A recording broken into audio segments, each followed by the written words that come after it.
Ashia ji, I don't see her. Usually she is very early with us for 5-10 minutes.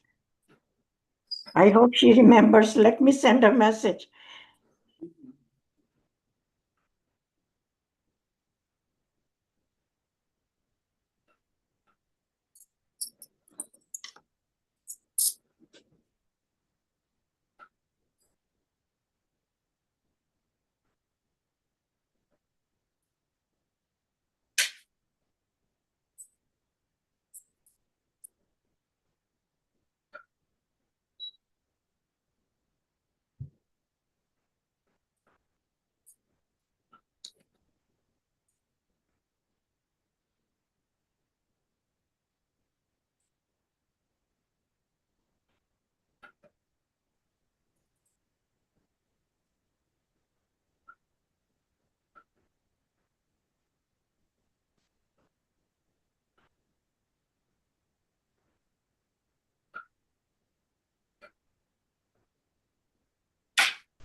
Good morning, madam. Good morning, ji. How did I get lost? I'm not even coming on.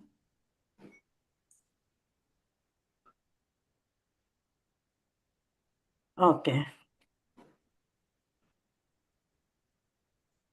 You are there, madam. We can see you. Yeah. Where is the MC? Good morning, Sweetie, ma'am. Good good morning, morning. our Good morning. Good morning, Good ma'am. morning, madam. very All ma'am. on time and chapter president leading the chapter. Thank you for Sweetie, establishing a record time. I don't thank you. believe. Thank you for your guidance, ma'am. Oh, you are very welcome, but the credit goes to Radha, Miss Radha Sani. If she Yes, wouldn't yes, have introduced us, you yes, wouldn't have yes, been in our family. yes, And yes. with She's a wonderful person. 11 new executives in more than 3 weeks, that's all. You started working, yes, right away. And that Thank you. hope gave so much, boost. Okay, we can still work on. Nice, Yes. very nice. Good morning, Mahesh sir. Good morning. Unmute yourself. Unmute. Good morning, madam. Good morning. And welcome and thank you for coming. And we are looking Thank you, forward thank you, for your speech. And PPT looks very nice.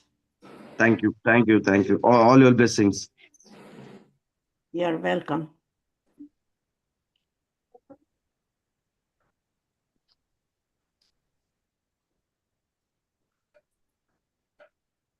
I saw Binu sir, so maybe he's still in the parking.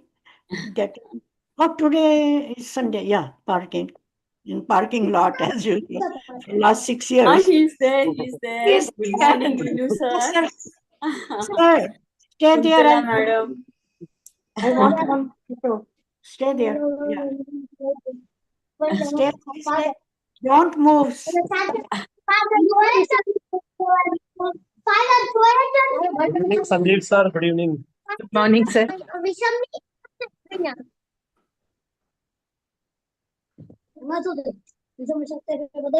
you, Sanjay, for coming in. take a couple of pictures. Good morning, Sanjeev sir. Good morning. How's everybody? Yeah, doing fine, all's well. By the grace of God. On right track, otherwise they will be sleeping by this time. So Hey, thank you. Sanch, I'm on as well. Hey, Joe. Oh, Joe is there. I'm so glad. I I'm have here. two I'm pictures. here. Thank Yeah, you. I'm here too, Mom. Hi. Thank you. Thank you. Hi, everybody. I'm here too. Shall Oh, you hey, good? Shal. Hey. She is getting inducted as a community and has done a lot of things. I'm so proud of these two young ladies who have been doing such a good work in spite of their birth in Canada and doing all our family sanskar and values and carrying on. Wonderful. So much community enrichment through them. And they are nurse friendly. So I couldn't, yeah, so nurse friendly and so proud. I did not see Dr. Bindu. She's So here. I'm here. Hello. Yeah, I'm here. Hi, Sanj. Hi. oh, you're Hi, here. Ben. My God. Hey, Ben. Shout out. Today that looks like a family occasion instead of induction. Wonderful, wonderful to see you all. Welcome. Meenaji, I cannot Yeah. be more than, abundance in gratitude. The way you have made that PPT. Sanjay, she has taken your slot that I gave her the rough draft and she I'm made so what appreciative No, of the work that you're see you doing. later. pleasure is always mine, madam. Pleasure is always mine. I'm always there for you. Anything. She I'm did our blessed best too. take my I'm blessed. presentation.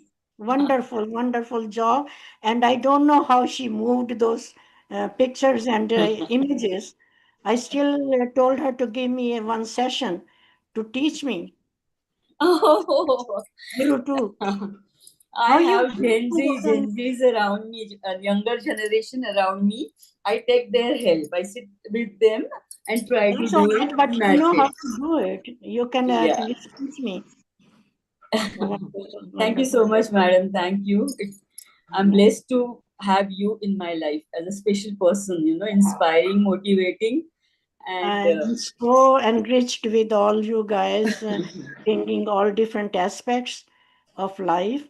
It is not only profession, but the things we get enriched with your experiences when you say about your students and when other people say. Now I'm looking for the MC. How come she's late? Mary, Pretty. where is Yeah, ma'am, she? I will call her, ma'am. She Please. must be there. I will call her, ma'am. Okay. I'm here, ma'am. Hi, ma'am. Good Oh, morning. Okay, then sweetie, please start. It is 11:07, 7 minutes over, so we won't be able to finish.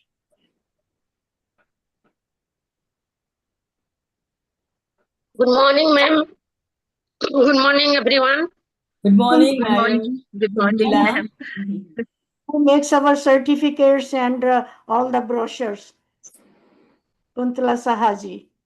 From day one, she's there to help us voluntarily. For 6 years, she's doing it. Thank you. Welcome, ma'am. Please start. Sweetie? Yes, ma'am. I'll share the slide, ma'am. Yeah.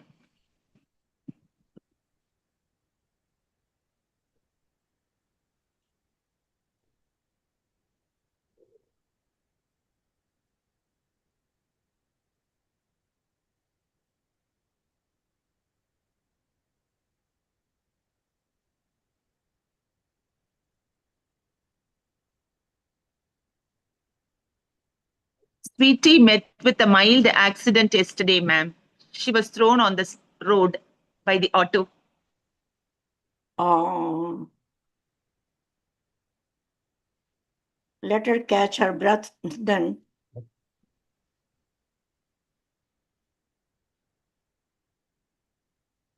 Do you think somebody else can start? Where is Binu, sir?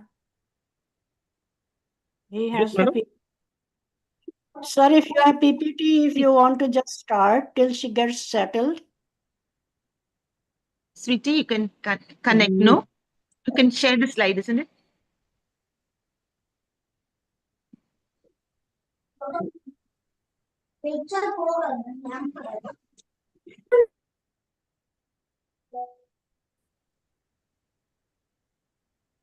Oh, yeah, wonderful.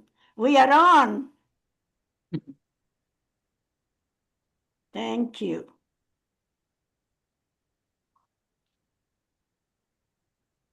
Unmute. Sweetie, unmute. Yes, ma'am. Yes, ma'am.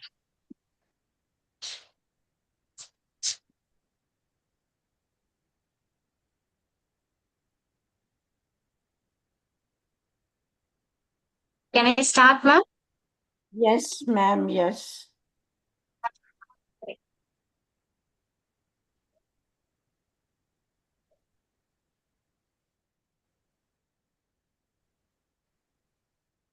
Good morning to one and all present here. Form dedicated to bringing together nursing scholars, educators,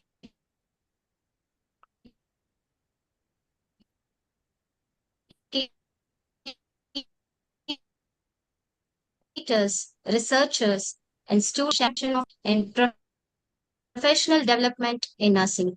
Today, we are delighted to witness the launch of Daffodil Chapter 30, marking a new beginning in this journey. The daffodil, with its bright and radiant bloom, is often associated with new beginnings, hope, renewal, and growth. Just as the daffodil blossoms and brings light and positivity, we envision Daffodil Chapter 30 as a vibrant platform where nursing scholars will blossom in knowledge, leadership, research, and innovation. A very warm and pleasant morning to one and all present here.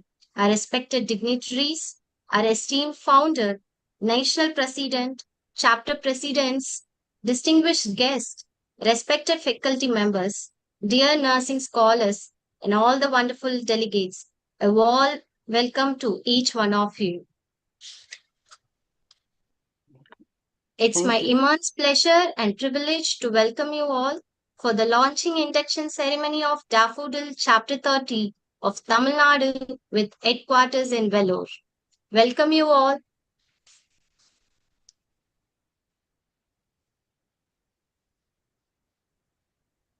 So before we move forward with this memorable celebration, let us take a moment to explore the beautiful city that proudly holds Daffodil Chapter 30, that is Vellore. Vellore, fondly known as the Fourth City, is a historic and vibrant city located in the heart of Tamil Nadu. It is a place where history meets modernity, heritage meets innovation, and tradition blends beautifully with progress. The city is home to the magnificent Vellore Fort, a remarkable monument that reflects the rich history and architectural heritage of the region. Vellore is also widely recognized as an important center for healthcare and education. It welcomes students, patients, healthcare professionals, visitors from different parts of India and around the world. And today, Vellore holds a special significance for all of us, not just as city, but as the home and headquarters of our very own Daffodil Chapter 30. So, let us take a short visual journey through the history, heritage, spirituality, and beauty of Vellore.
I hope you enjoyed that beautiful glimpse of Vellore, the city of heritage, healing, learning, and spirituality. Wonderful. As we continue this memorable celebration, we now come to a moment that symbolizes the beginning of a new and meaningful journey. Lamp lighting ceremony on ritual. The lighting of a lamp is a timeless tradition that represents the triumph of light over darkness, knowledge over ignorance, and hope over despair. It signifies the illumination of wisdom, unity, and new beginnings. I respectfully invite our esteemed dignitaries, our founder, national president, and distinguished guests to join us for this auspicious moment. Virtual lamp lighting ceremony.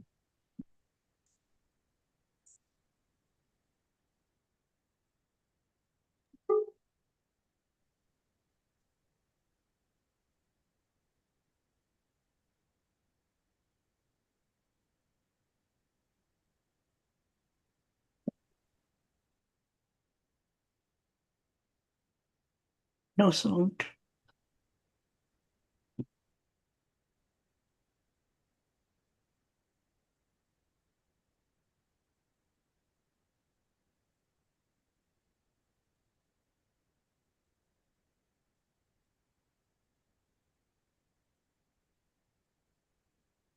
Thank you all for being a part of this auspicious virtual lamp lighting ceremony.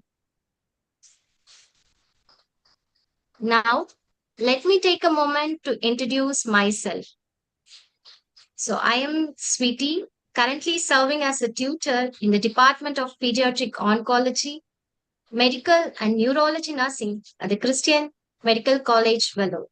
I completed my Bachelor of Science in Nursing and have gained valuable experience in community health nursing and pediatric emergency nursing. It's a great honor and privilege to serve as the Master of Ceremonies for this prestigious launching ceremony of Daffodil Chapter 30 of the National Scholar Society. I am delighted to have you all with us. I look forward to making this occasion a truly memorable one.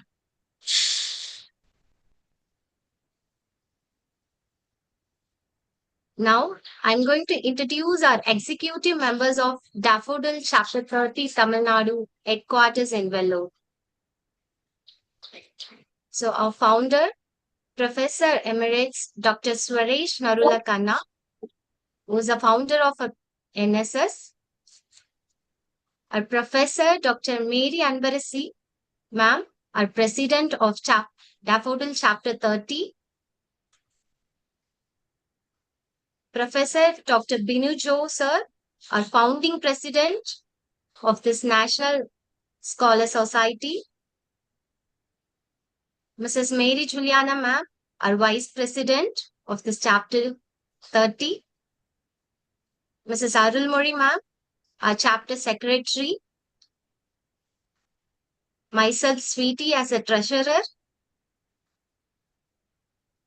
Our chairperson and chapter advisors, Professor Dr. Suman Pawar, ma'am, a chair of Bylaws Committee, Mrs. Pia, chair of Election and Membership Committee, Mrs. Nirana, National Committee, Professor Dr. Bhaskaran, chair of Research Committee, Professor Dr. Deepali Umali, ma'am, chair of Peer Review Committee, Mrs. Kuntala Saha, ma'am, chair of NSS Special Events, Ms. Angel Kiruba, chair of Mass Media Coordinator, Professor Dr.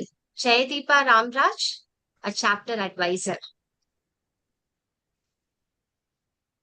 So the brochure for this event, as we have already sent the brochure to you all, will follow the same sequential for this event.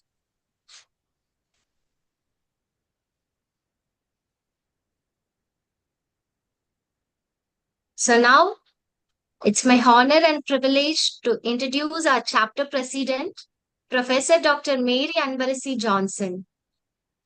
Ma'am is a distinguished nursing leader, educator, researcher, and administrator, currently serving as head of the Department of Pediatric Nursing and Deputy Director at Christian Medical College, Vellore. With over 3 decades of dedicated service, she has made remarkable contributions to nursing education, research, clinical practice, and healthcare leadership at both national and international levels. She holds a PhD in nursing, an MBA, and a master's in public administration, along with several prestigious national and international fellowships. Ma'am has worked as a clinical nurse specialist in the pediatric intensive care unit, served as an assistant professor in the United States, and later as assistant director of nursing in the Saudi Arabia Defense Health Sector. At Christian Medical College, Vellore, she has held several key leadership positions: deputy nursing superintendent, professor, and deputy director.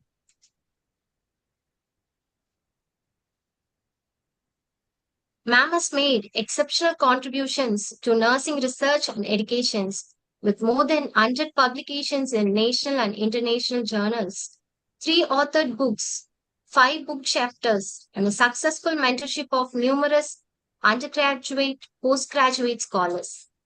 In recognition of her outstanding service, she has received numerous prestigious honors, including the Life Achievement Award, Leadership Excellence Award, Asia Pacific Nurse Specialist Award, Global Excellence Award, and the Royal Golden Best Academician Award.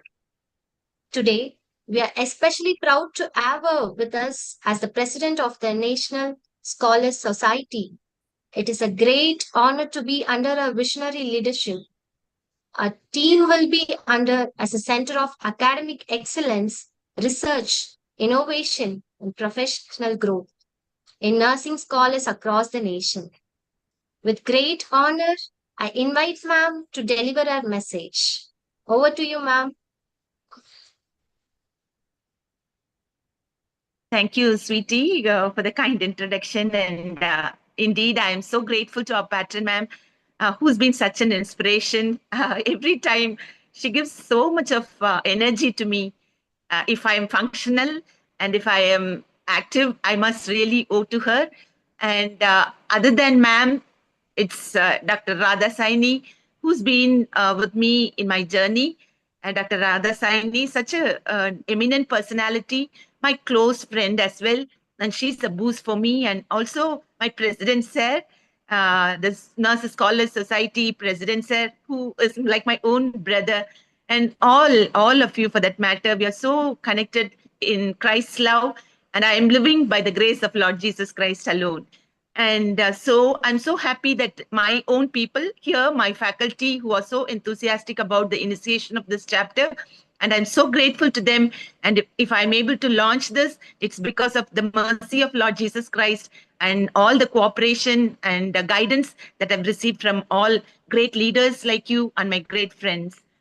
And so I'm delighted to extend my heartfelt congratulations on the inauguration of the Tamil Nadu chapter daffodil of the National Scholarly Society.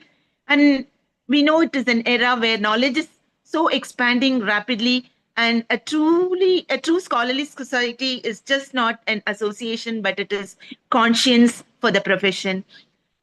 It must uphold research integrity, mentor young scholars, and translate evidence into practice.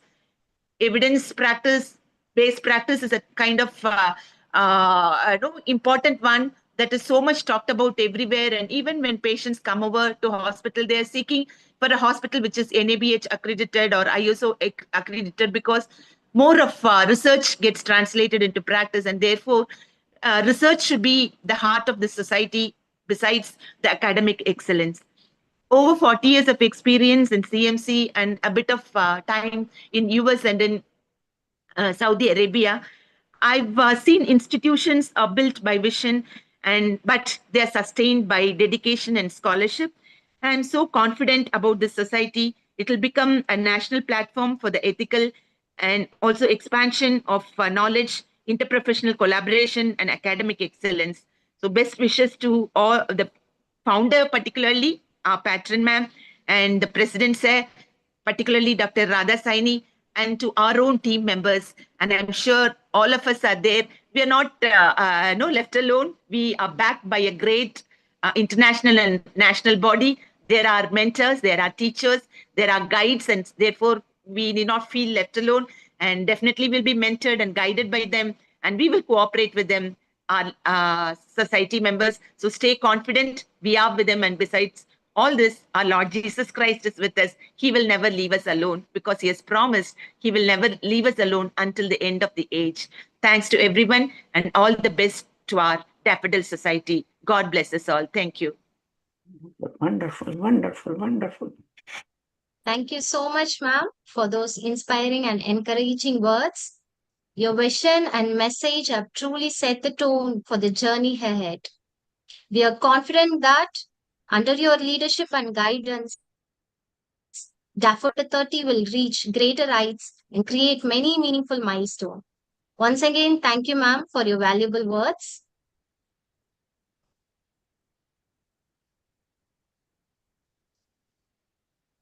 Every great vision begins with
what happened is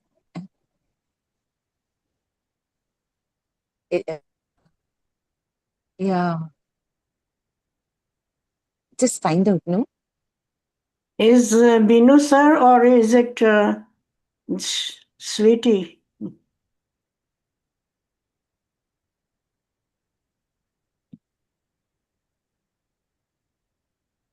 Ma'am, good morning. Muttu sir, do you Yes, have ma'am. a star to continue? Ma'am, Or should I send you? no PPT I don't have, ma'am. I have joined through mobile. Oh, Just share me the PPT, ma'am. I'll try to update. okay, then I'm sending you right now. Maybe internet problem there. Yeah, might be, ma'am. That might be the reason. Okay, thank you, sir. I'm forwarding. Yes, ma'am. Priti? Priti?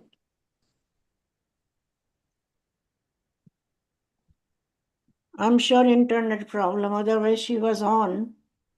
Correct, ma'am. Okay, I sent you. Did you get it, Muthu sir? Yeah, ma'am. Yeah, ma'am. I have received. I have received.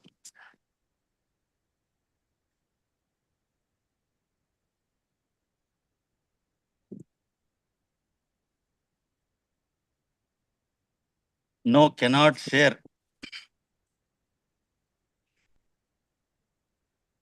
What do you mean? No, ma'am. That it is showing, ma'am. The share option, I'll talk to Binu sir once. Just a minute. I think Sweetie has joined, madam. I just saw it. Sorry, ma'am, for this. Okay, what is going on with internet?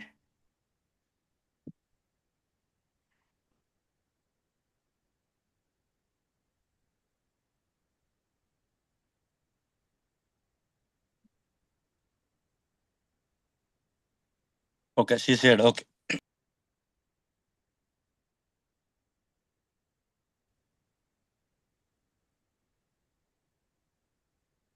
It is very clear now. Yes, ma'am.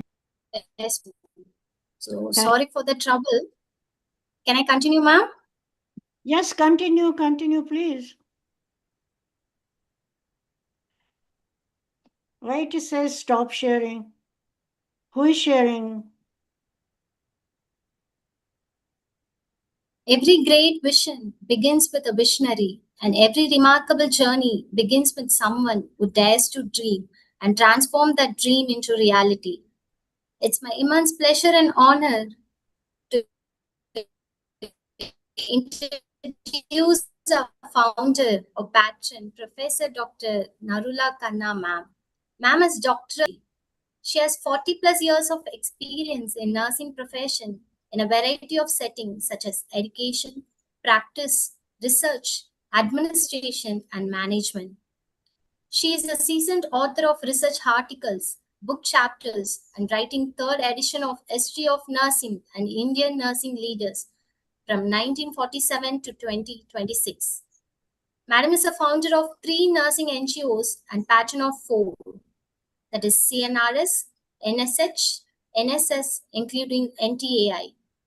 Madam represented TNAI Nation at the United Nations for many years under leadership of late Mrs. Narendra Nagpal, TNAI Secretary General. Madam retired as Professor Emeritus from Pace University, New York. Over to you, ma'am, for your message and blessings. Thank you for your introduction. Just put on the slide so I can just go through. Namaskar and greetings from New York, USA. Welcome to, just leave on the same font. Welcome to all our dignitaries, chapter executives, students, and lovely audience. I'm so thrilled and honored today for being part of this new chapter, Daffodils Launching Induction.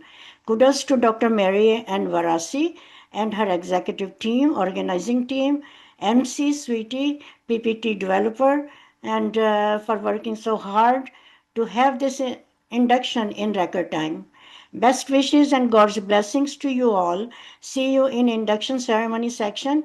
On to you, Madam MC. Carry on. Thank you, ma'am. Thank you for those words. President, Professor Dr. Binu Jo sir. Sir is a gold medalist and is currently working as principal in Rajkot. He has 16 plus years of professional experience and actively involved in enhancing our NSS mission. He has conducted many national and international workshops and had been key proponent in a successful recent international conference in collaboration with Vibrant College of Nursing in Surat. He has published many research articles in refereed journals and has authored a textbook on pediatric nursing. Sir is a lifetime member in many prestigious professional societies and on editorial boards of refereed nursing journals. He is a pillar of our NSS society, and I would like to invite Binu sir to give his valuable message. Over to you, sir. I would like to add one more sentence. if it was couldn't have been here, is AES, one word, 30 chapters. So kudos to Binu sir for being there for 6 years, sitting in the parking lot and giving us this all platform share with other connecting speakers and other people. Thank you, sir.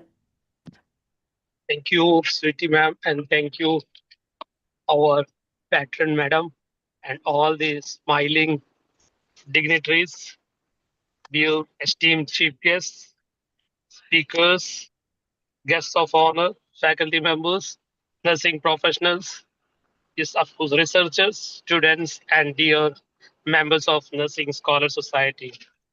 Yes, really, it's an immense pride moment and a great pleasure that we are launching our chapter in one of the richest culture from the video and also richest educational heritage CMC area and from CMC Vellore. Yes, when I entered this nursing profession, CMC was in the heart of the nursing, but I feel the nursing rightly begins from there. These are all the pioneer colleges. So we are very great that we are launching a chapter in the heart system of our nursing, that is CMC Vellore. This occasion, yes, marks the beginning, a new chapter dedicated to promoting excellence in nursing education, research, leadership, innovation, and professional development.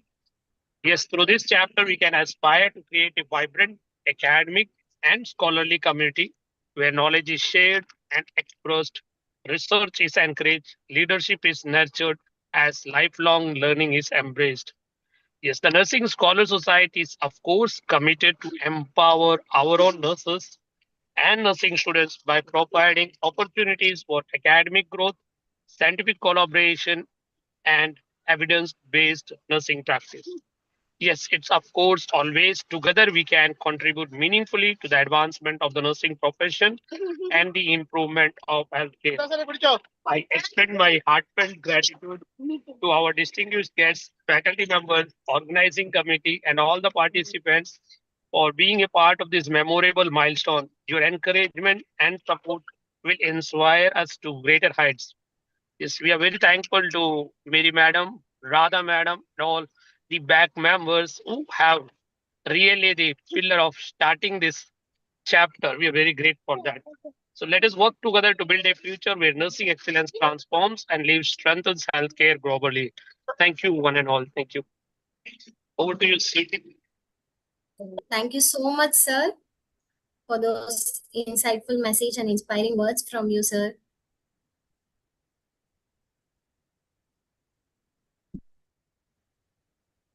So now I'm going to introduce our chief guest of this event, Ms. Radha Saini ma'am. So ma'am is a WHO consultant and PhD scholar in Italy. She has 20 plus years of experience in variety of nursing professional settings such as education, practice, research, management, and administration. She has multiple research publications in refereed journals. She has obtained 57 ICMR grants for numerous conferences. Voice is not audible, ma'am. Oh. So now, sir, can you able to hear me, sir? We can hear you. Yes, it's audible. Oh.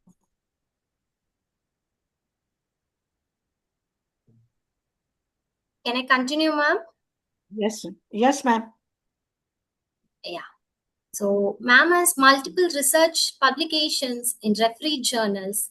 Ma'am has obtained 57 ICMR grants for numerous conferences and has won many Best Speaker awards. Madam is doing so much voluntary work with dedication for NSS members' growth and has enrolled many presidential members. This is a great effort to bring today's launching ceremony event within such a short time. With great respect and immense pleasure, I warmly welcome our esteemed chief guest, Ms. Radha Saini ma'am, to address this gathering for your blessings and message. Over to you, ma'am. Good morning to all the lovely and the beautiful members sitting here in the NSS. My heartfelt tribute to Madam Dr. Suvarsh Narula Khanna, the founder member of the Nursing Scholar Society, and also Dr. Binu Jo, who is right now handling all the affairs of the NSS, being the president of the Indian diaspora. PT, I liked your way of communication and your comparing. It's really like a very, very proficient, you can say, as if you are a very, very proficient speaker and as well as a very good stage secretary. With all due respect to all the dignitaries sitting in this, in this forum, let me start my, first of all, I thank Dr. Suvarsh Khanna for reposing her trust in me, in making me the chief guest in this coveted function. So let us start with my PowerPoint presentation. Shall I share my screen? Yes, ma'am.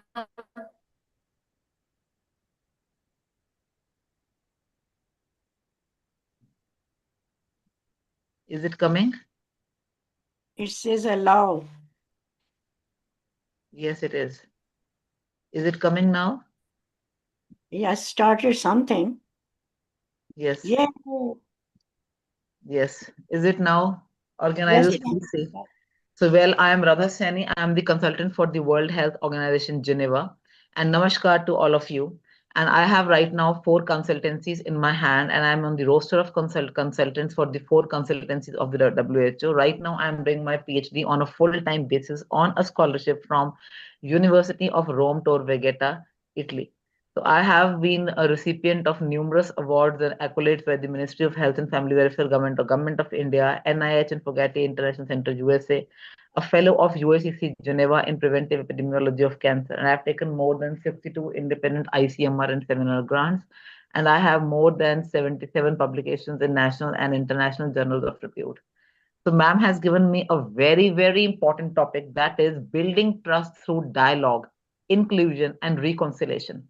Before beginning my presentation, I would like to say that when the World War II was going on from 1939 to 1945, and this was the time when Adolf Hitler was the king of the entire war. So in the year 1945, when the World War finished, there was a massive catastrophe of the prisoners of war who were actually in the Nazi concentration camps. So there was a very big Holocaust in Germany. So this all is highly etched in all the historical textbooks, which I will not be discussing right now. But this led to the formation of the United Nations Organization. So UNO basically is United Nations Sovereign Agency, in which all the nationalities or all the nations of the world come together for a mutual dialogue, for an inclusion, for settling down all the differences, for preventing the war-like situations, for in all kind of conflict management resolutions. This is the time when on 24th of October 1945 this United Nations was established. So it was immediately in the aftermath of the Second World War. And subsequently, the WHO also got established in the year 1948, and that is why we every year celebrate the World Health Day. As we all know, that is the WHO's birth. It was in 1948. But United Nations came into the foray, or it started functioning on 24th of October 1945. So this is this year's theme of this day, International Day of Living Together in Peace, which is celebrated on May 16th of every year. So this year, the United Nations has given the theme of building trust through a dialogue, inclusion, and reconciliation. The core focus of this dialogue, or the core focus of this, you can say this complete theme, is on fostering global solidarity, human dignity, and social cohesion. What is the basic meaning of the word solidarity? That we all should come together and support even our allies, not only our own people, but even the people who are not with us, or whose thoughts we are not, whom we are not sharing our thoughts with, or who we are having the conflict with. So we have to foster global solidarity. If one soldier dies in a war, we all have to come together to give solidarity to the departed soul. If we have one martyr in India, so the entire India should come together, should hold hands together to give solidarity to that martyred soldier. Human dignity means that we are preserving the human rights. That is basically the safeguarding and the protection of our human rights. Social cohesion means that we have to respect the social norms, the culture, the civilization, and we have to abide to all the societal norms and respect whatever conditions and guidelines our society has for all these societal members. And here also it takes into account your psychosocial health. That is the reason WHO included the word in the definition of health. It was the word spiritual was included in the year 1980. In the era of 1980s, the word spiritual was included, looking into the fact that social health, the social determinants of health are also extremely, they are vital, highly important. They are a vital component of our daily health and also the healthcare delivery system of our country. The context is addressing growing worldwide polarization by bridging the community divides. What do you mean by the word polarization? Anybody in the audience? Can you tell me what is the meaning of the word polarization and how are we able to bridge the community? You can open your mics and tell me what do you actually mean by the word polarization? Anybody? We have oddly 28 people sitting here. Is it getting attracted to each other with a good Getting cause? Getting No, ma'am, connected. polarization means that It's even a though collaboration. we are divided by lot of thoughts, by geographical boundaries, we are sitting at farthest end than each other. We have different thoughts. Each one of us comes with a very, very different backgrounds, and we do not, we definitely do not. You can say that we definitely do not. Unity in diversity. We are totally. Unity in diversity, madam. Yes, unity in polarization means diversity. even though we are having very, very different mindsets, we are differing in opinions. Like the Russian president is differing from the Ukrainian president in his policies, in his way of administration. So this is polarization means that even though we are coming from different societies, different nationalities, we have different mindsets. Our way of functioning is different. We may not even respect each other based on that. We may have different ways of working, but we have to bridge them. We have to be a bridge. We have to together and respect them. Respect those differences instead of abusing each other, or instead of exploiting each other, or instead of bad mouthing about each other, or instead of indulging in wars, or what we even called as cold wars, like what happens in a workplace. Like in a workplace, we have a lot of professional jealousies. We have a lot of mutual, like a lot of things are there. So polarization means that we have to bridge that gap. So worldwide polarization is a very natural phenomenon. It is a very vital truth that peace is not based on uniformity. It grows when people choose to listen. The first and the foremost way of maintaining a healthy relationship is communication. A child also comes in the world by communicating to his mother by the way of cry.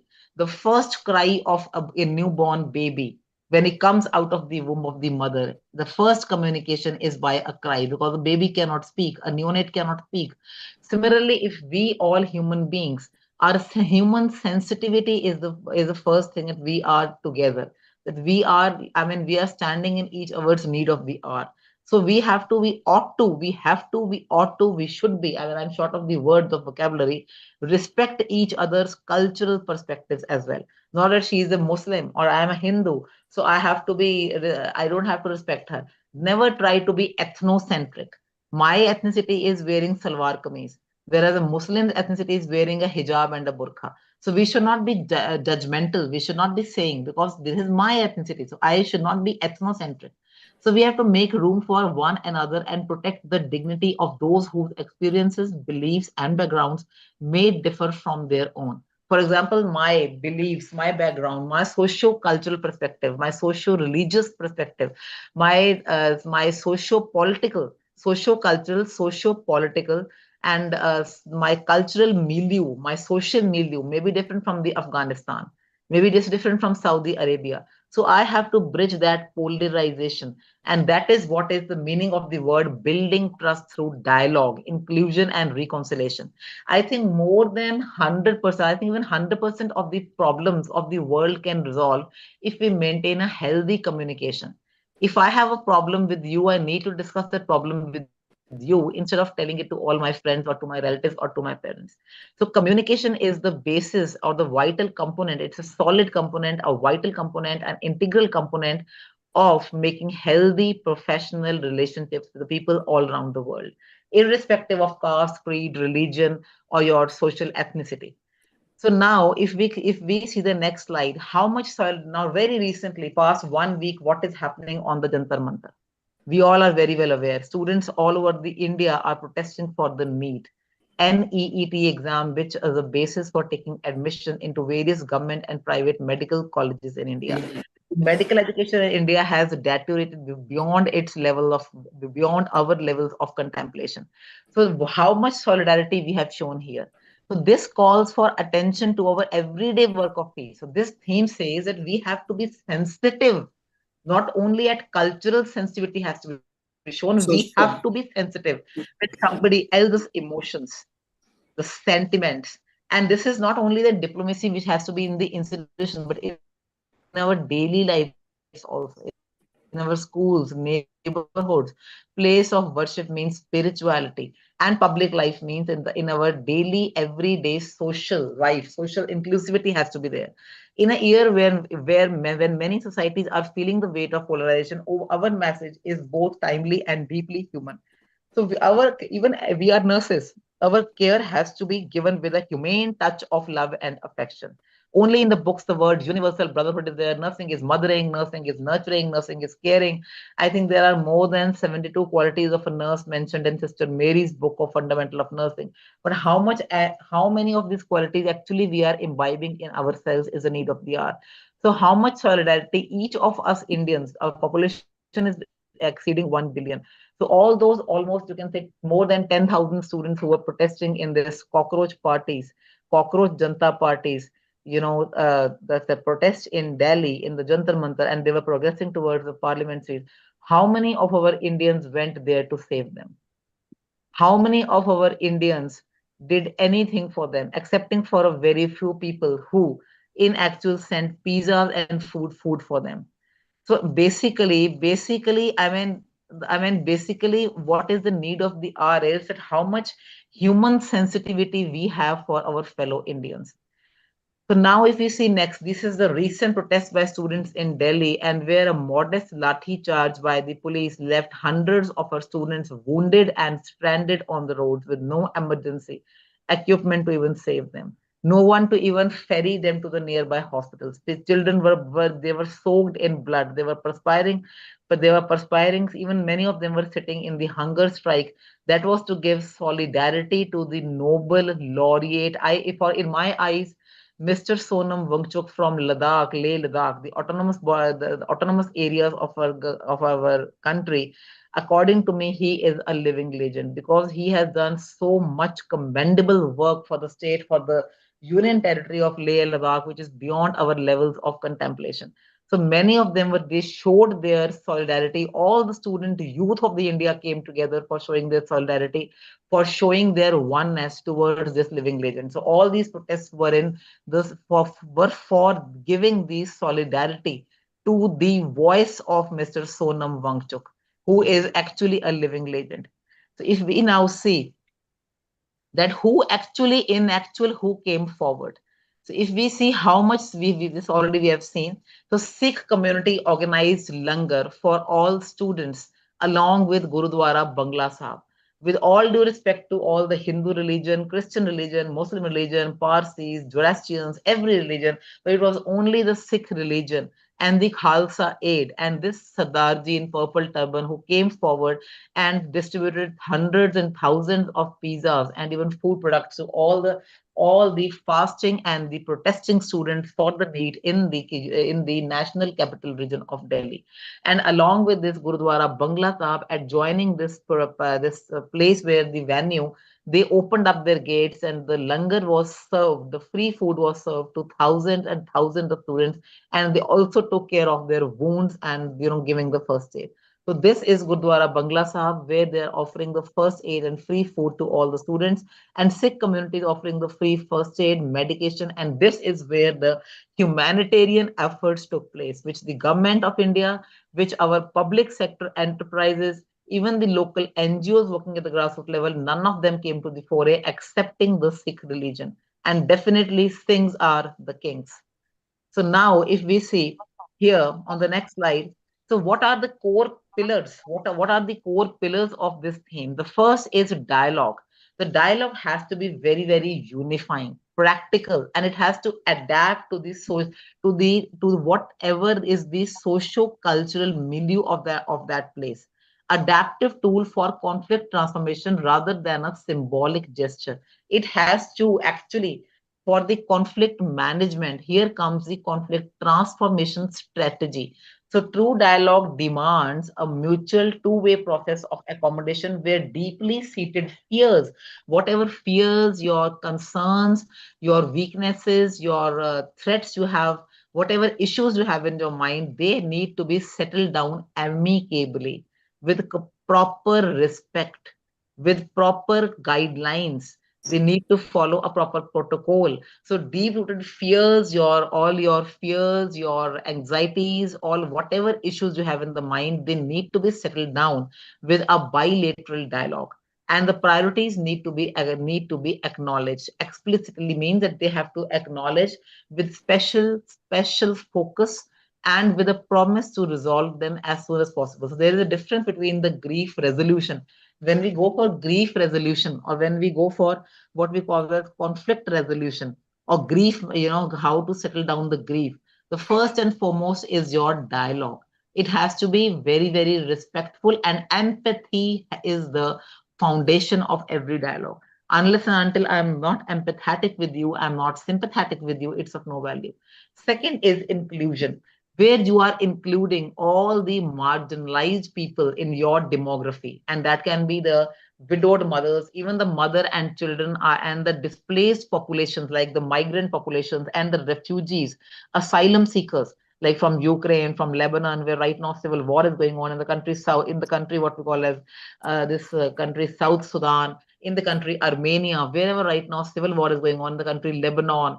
Okay, so these kind of people, they always have to be included in this mutual dialogue. So all those countries which are the you can say all those communities which are the actual sufferers, who are the actual sufferers of this violence or natural disasters like earthquake, volcano disruption, or any other kind of problem, or who are the actually victimized by the war in any country, war victims, natural disaster victims. So all these, their voices need to be included in this dialogue. Then comes the reconciliation. So reconciliation is moving beyond superficial short-term conflict resolution towards deep systemic change. Let me tell you one thing very clearly. Changes are never overnight. Changes are slow and subtle. So anyone who thinks that by making one dialogue or just by talking to one person, he will be able to change the strategy of the person, or he'll be able to conquer his or her aim, is actually bluffing himself. You're just cheating yourself. So changes are always slow and subtle. They are never readily aware. They will never be showing the results in a very, very, you can say, dramatic way, and very, very fastly the results will come, or the results will never be immediately. You will never get the results. So it involves embedding the trauma-informed care and psychosocial support into the institutional peace processes to break the intergenerational cycles of grievance. In the reconciliation, in the reconciliation portion, if you see, in the reconciliation means that you are able to give due attention, you are able to give your due focus to all those priorities, and you make your short-term goals, long-term goals. And here comes actually what we call as the resolution of all the conflicts, which is a step-by-step procedure. And it also, I mean, you can say this is the place where you're actually able to resolve your differences and the grievances. The next comes, are you able to see my slides? Yes. Yes. Are you able to see my slides? Yeah, Yes, we ma'am. can see it. Yeah. Okay, so the declaration embraces the principle that peace is not merely the absence of conflict. Do you think everyone settled down in America, which is considered to be the superpower of the world, that there is no conflict in their country? We all know, I mean, right now there is no war going on in between America or any other country. But do you think that just the absence of conflict is peace giving? Not at all. So peace is internal. Peace is based on several contributory factors. It involves a positive, dynamic, and a participatory process in which dialogue is encouraged and conflicts are resolved. Secondly, that is to fulfill an aspiration, the declaration, and there is a need to eliminate all forms of discrimination. And if you ask me, I have zero tolerance for racism, especially what is happening in USA and Canada and all the white, English-speaking countries, where there is a lot of discrimination based upon caste, creed, and religion and nationality, and especially on the basis of color, sex, language, and religion, or disability, or handicapped. If anybody is handicapped, or if anybody is having any other kind of issues. So we also need to give our kind attention to the LGBTQ community, lesbians, gays, bisexuals, and transgenders. Anybody, any kind of handicap, can be physical handicap or it can be a mental handicap. If it is regarding the birth, it can be even though person having congenital birth defects or any other problem, everybody has to be, the human rights have to be respected in every manner, whatever caste, creed, or whatever national geographically the person is coming from. So this declaration says a mutual respect for every human being. Being nurses, are we able to give this much respect to everyone and let everyone survive peacefully in this planet of Earth?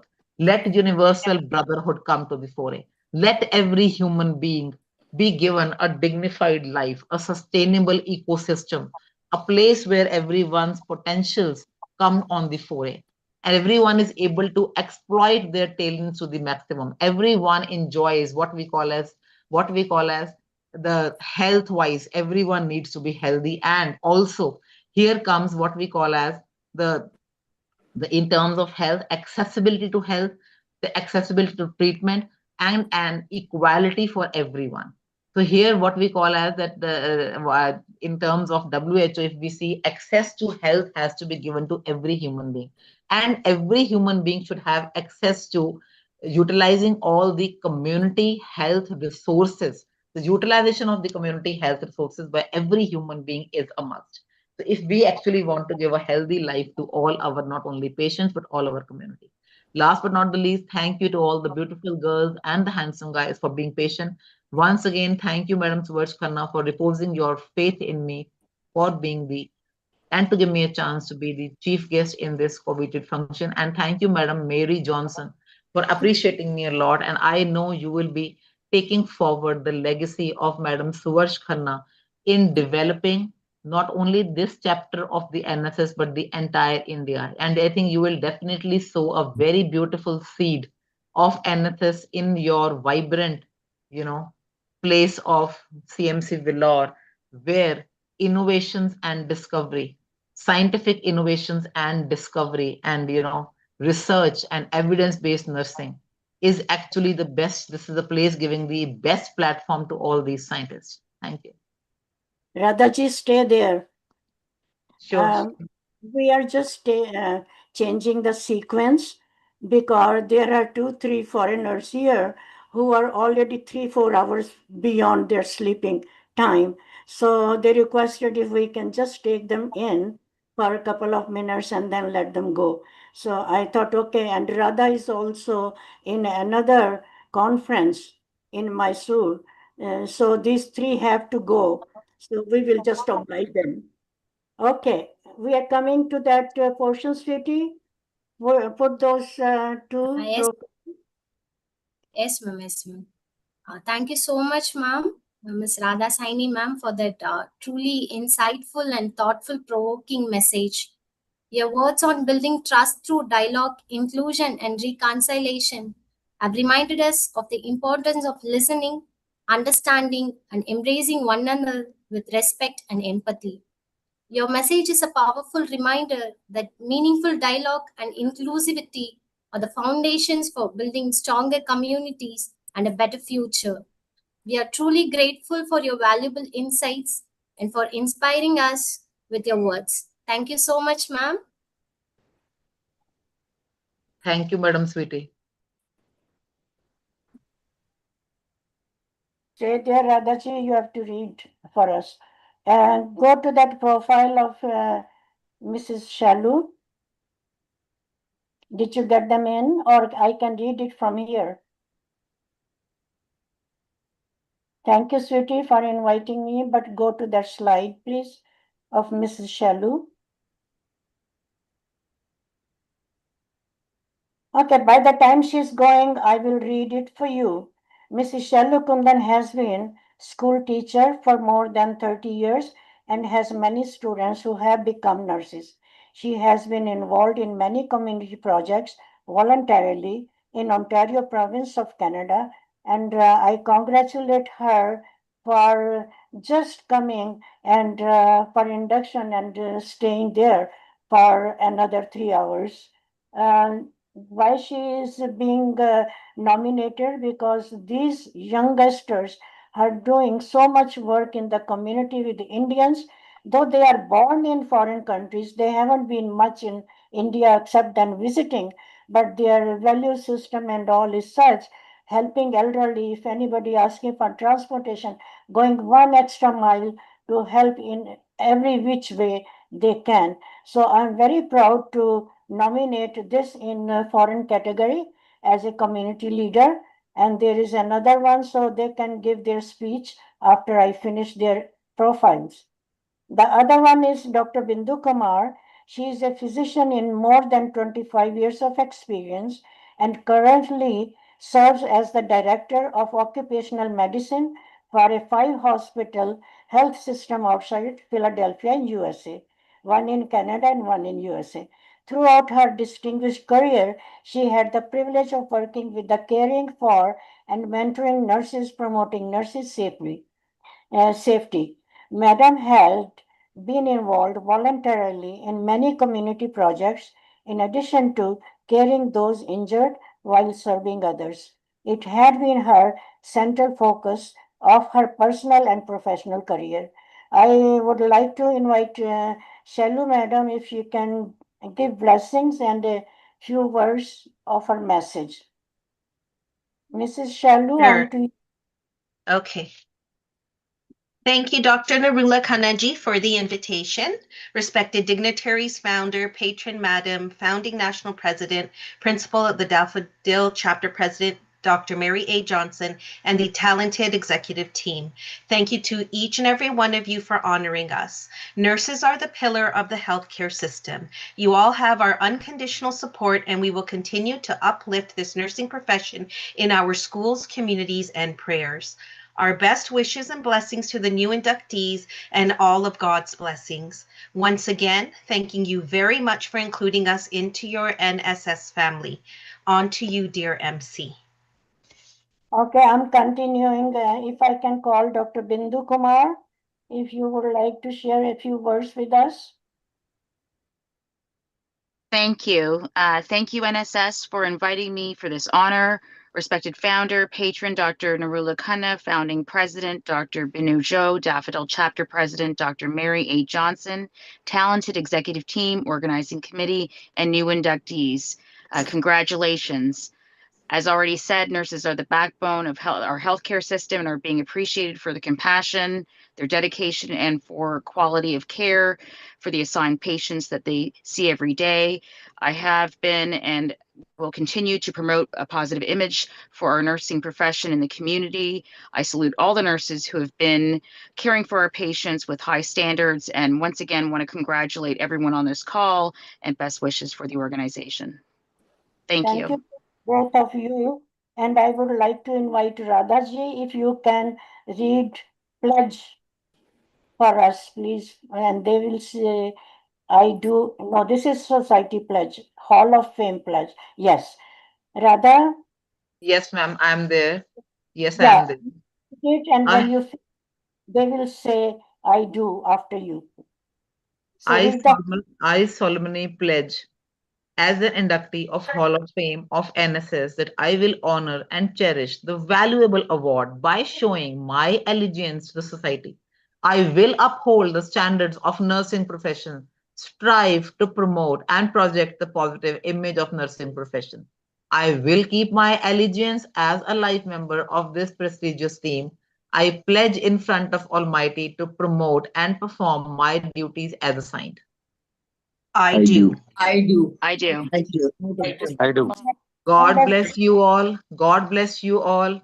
Our Father in heaven, holy be your name. Your kingdom comes, yours will be done, as on earth we all are living. May your kingdom come and you survive. Bless us all, even though even our enemies who are against us. Amen. Thank you. Thank you so much. And Thank Radhaji, you. Thank you, madam. Thank you. Thank you, ma'am. Thank you so much, madam. Sweetie, on to you. And you I can see someone's writing. Can we get the PowerPoint presentation? Very wonderful present. Thank you, Sister Jennifer. Can I see you, Sister Jennifer? I cannot see you here. Sister Jennifer, I cannot see.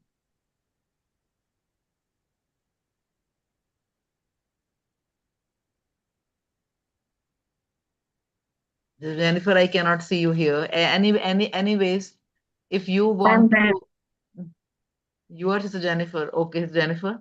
Now I am able to see you with the spectacles. Fine, ma'am. So, ma'am, anybody who, apart from Sister Jennifer, anyone who wants some PPTs, you can straight away, you can talk to me on telephone. My number you can take from either Dr. Mary or Dr. Suvarsh Khanna. It is 9881-26562. And my email is radha_s for Shalu 26@yahoo.co.in. I can write down here. In the meantime, I would like to welcome Dr. Asha Qureshi ji. Oh my God, she is our pillar and wearing three hats. She is international chapter president. She is our joint secretary, and she is also our international liaison officer. How could I not welcome her 3 times? But sorry, she was under weather, so she joined us a little later. But welcome for your jest and for coming and supporting us. Thank you, ma'am. Thank you so much. Good morning, Madam Ashia Qureshi. We were missing you, all this while.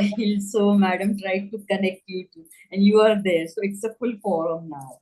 Thank you so much. Thank you so much, Meena ji.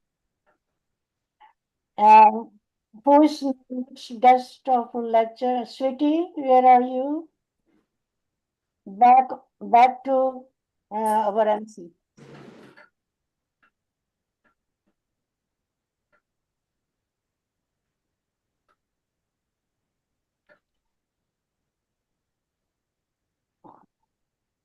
Asha ji, if you want to take rest, you can go first. I apologize to those. No, it's okay. I'm good now. I'm good now. My BP was a little high, so they gave me Alprex to sleep. You know, so I got up a little late. So back to Sweetie. I'm okay now. You can take your time, no problem. Yes, ma'am. Yes, ma'am. So next is our guest of honor. We will start from where we left.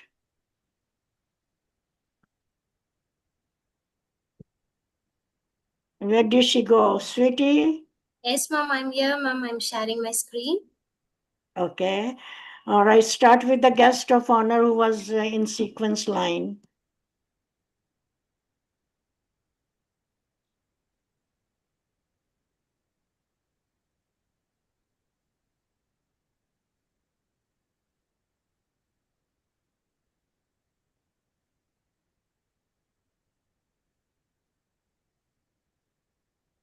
Good. So now I'm going to introduce our guest of honor, Professor Dr. Parul Kiblibawala, ma'am. So ma'am has obtained a PhD degree recently at the age of 63. Madam's passion for bedside nursing is worth appreciating. She has worked in a variety of professional settings such as education, practice, research, administration, and management. After 40 plus years of experience and retirement, she is currently working as a professor, continuing her commitment to nursing education.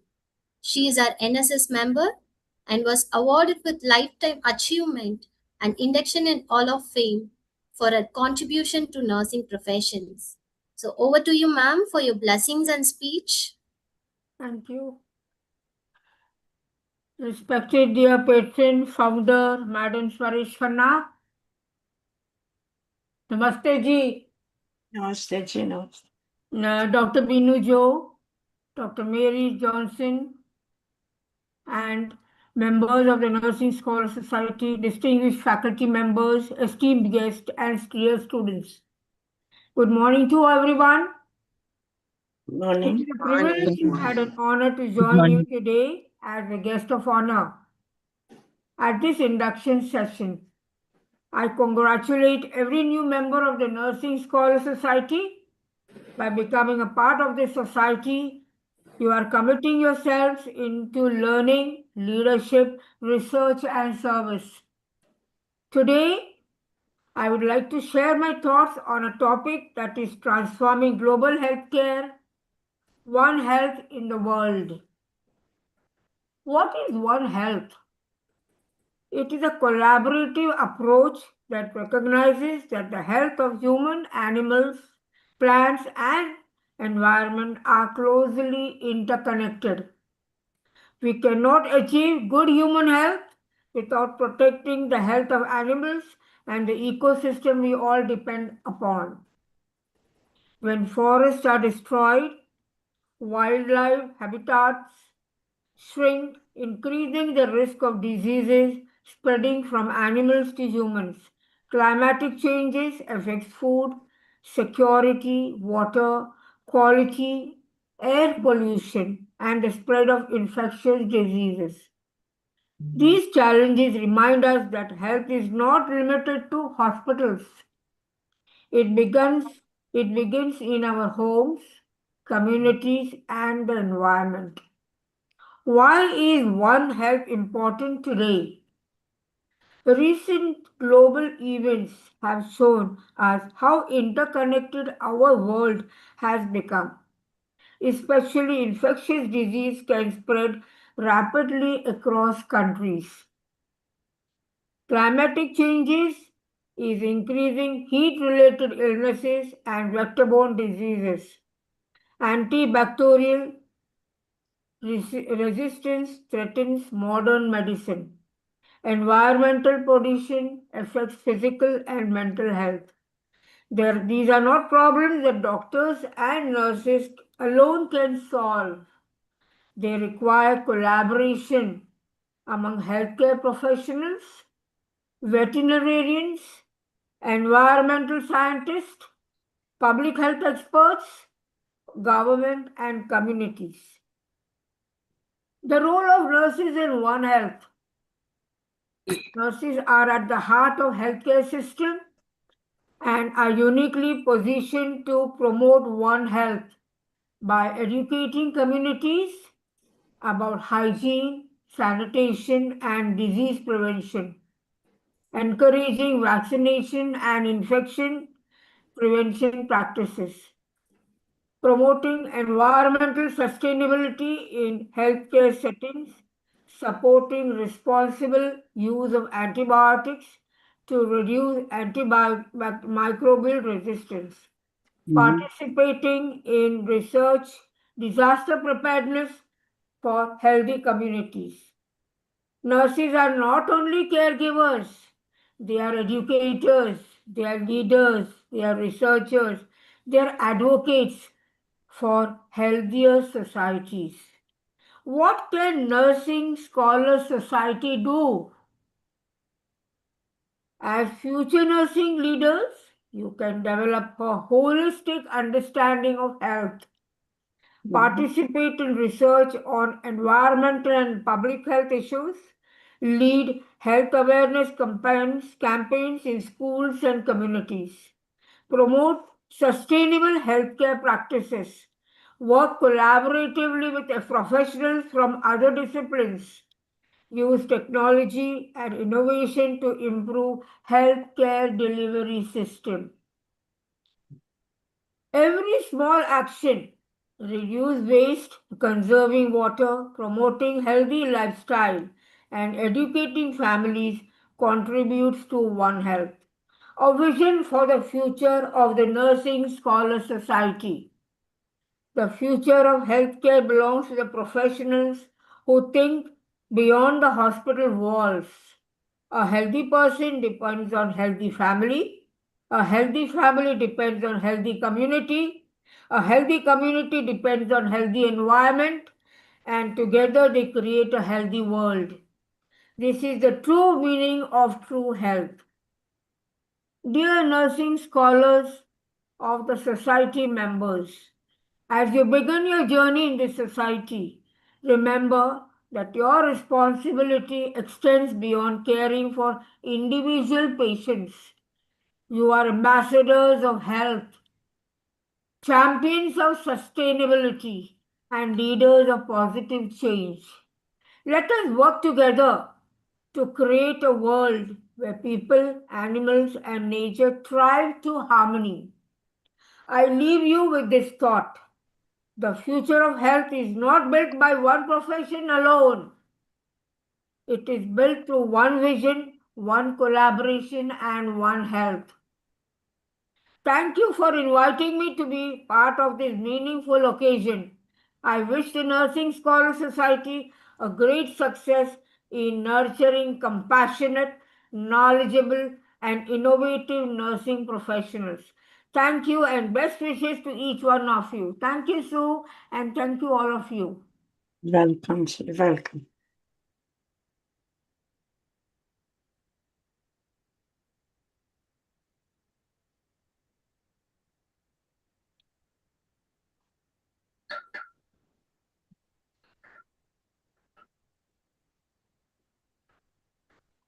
On to Sweetie.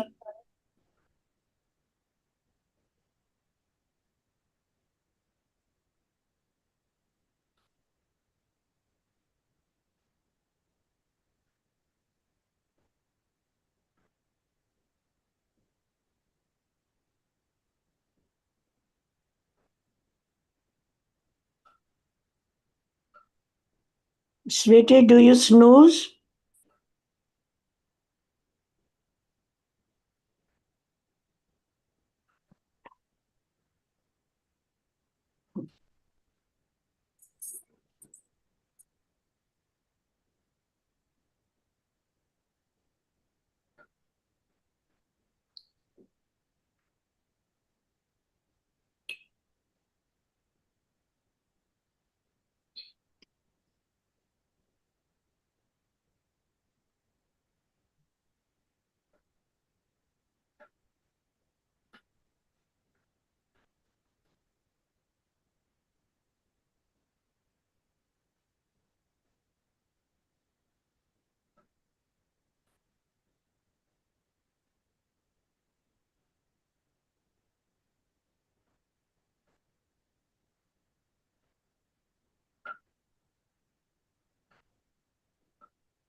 Is there anybody who's talking? Sweetie is supposed to be alert and staying there. I'm sending her messages. Only Mary can tell us, chapter president, if there is. Yes, she's back. She's back. Okay. No, I shared. Oh, Some okay. network issues. She's back, ma'am. She's back.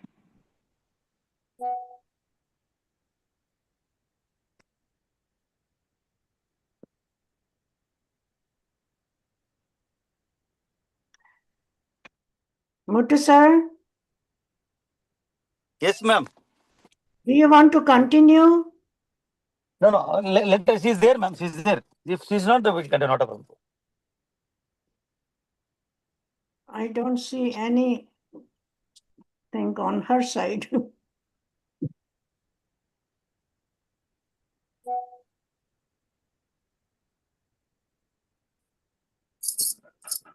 One minute.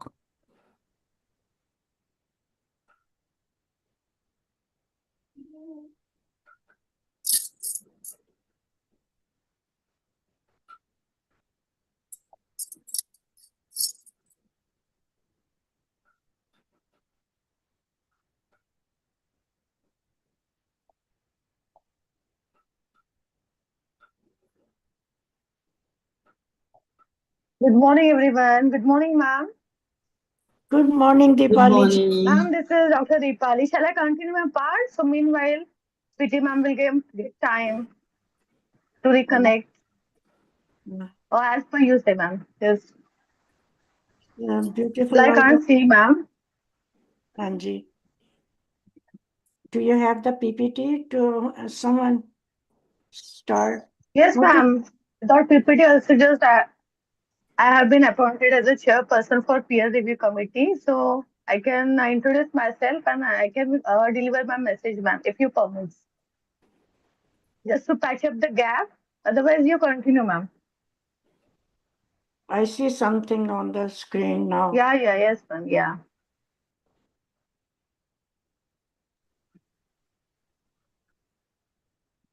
It is taking a lot of, in between gaps. I asked Muthu sir to continue. I don't know why he is not. Now, Yes, ma'am. Just a minute. I'll do it, ma'am. Just a minute. Yeah, just continue, please. Shall I continue, ma'am? Yeah, from Good morning, now ma'am. somebody else. You can take my Yeah, next. push my part if there's nothing. Yes, ma'am. Yes, Join. ma'am is there. Sorry for the inconvenience, ma'am. Just do not leave or put it off, please.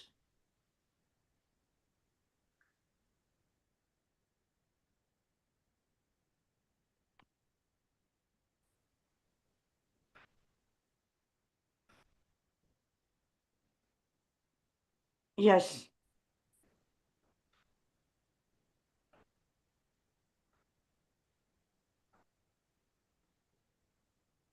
Is it visible, ma'am? Yes, and audible also if you want to start reading. Yes, ma'am. Shall I continue, ma'am? Shall I read? Yes, please do. Yes, Muthuji. Bhaskaran is there. Please read it fast. Yes. Introduction of guest of honor, Professor Dr. Magesh Gar by Sar is a PhD holder and has 13 plus year of professional experience in a variety of settings such as education, practice, research and communication.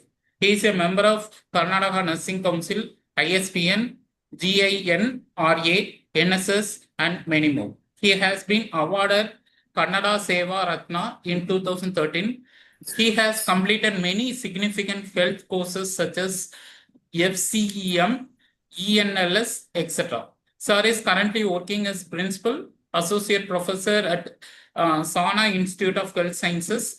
Welcome as guest of honor, Dr. Magesh sir. Sir, on to you for your blessing and speech. Okay, next slide.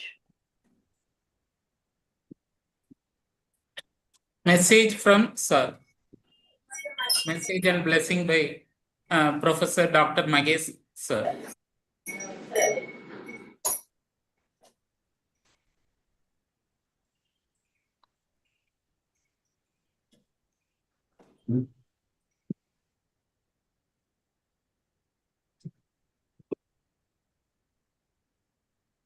Is he there now? What is happening to I think Mahesh sir is not there, ma'am.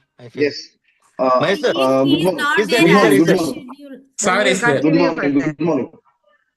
He's Just there. a second. Good morning. Good morning. Good morning and start. please. Good morning. I'd like to start with a Swami Vivekananda quote. If you want to see a whole world beautiful, just make your eyes beautiful. Professor Dr. Narula Khanna, founder NSS, Dr. Bini Josh, founder National President NSS, and my friend, generous team, Dr. Rupa Verma Madam, and Dr. Muthu is here, and Sanjeev sir, Deepali Madam, and all the inspiring professional personalities here and the members of NSS committee. A very warm good morning to you all. I'm here from a beautiful city, a diverse city. Hubli comes under Dharwad district from Karnataka state. Currently, I am working as a principal, Sana Institute of Health Sciences, Hubli. And I'd like to go with my session, Empowering Nurses, New Horizons for Transforming Healthcare. So here, good morning, everybody again. Am I audible to you all? Yes, sir, you're Yes, audible. yes, yes, you are audible. Well. The future of healthcare depends on empowered nurses. Empowering nurses means what? Giving them a knowledge, skills, confidence, authority, and support to make clinical decisions that improves our patient care. We all know that today's healthcare system is changing rapidly with new diseases, technology, and patient expectations. Nurses are no longer just caregivers, they are the leaders, educators, and researchers, and also decision makers. By strengthening nursing leadership, clinical autonomy, we can build a resilient healthcare system that provides safe, high quality, and patient centered care. So, here the key message for this slide is empowered nurses lead to better healthcare outcomes. The next slide. Muthu, can you go to the next slide? Yes, just a minute. Slide number 23. Bhaskar sir, Empowering you are, nurses. Bhaskar sir, it's there with you, sir? Yes, good. Thank you. Yes, sir. So I here, heard. with this presentation that focuses on how nursing empowerment can transfer healthcare. So empowerment is about creating opportunities for nurses to learn continuously, develop leadership skills, participate in decision making, and use of evidence based practice. So, when nurses are empowered, they become more confident, motivated, and highly accountable. This is not just only improves the patient satisfaction, but also enhances teamwork and organizational performances. And here, the take home message is empowerment benefit nurses, patient, and also healthcare organizations. The next slide is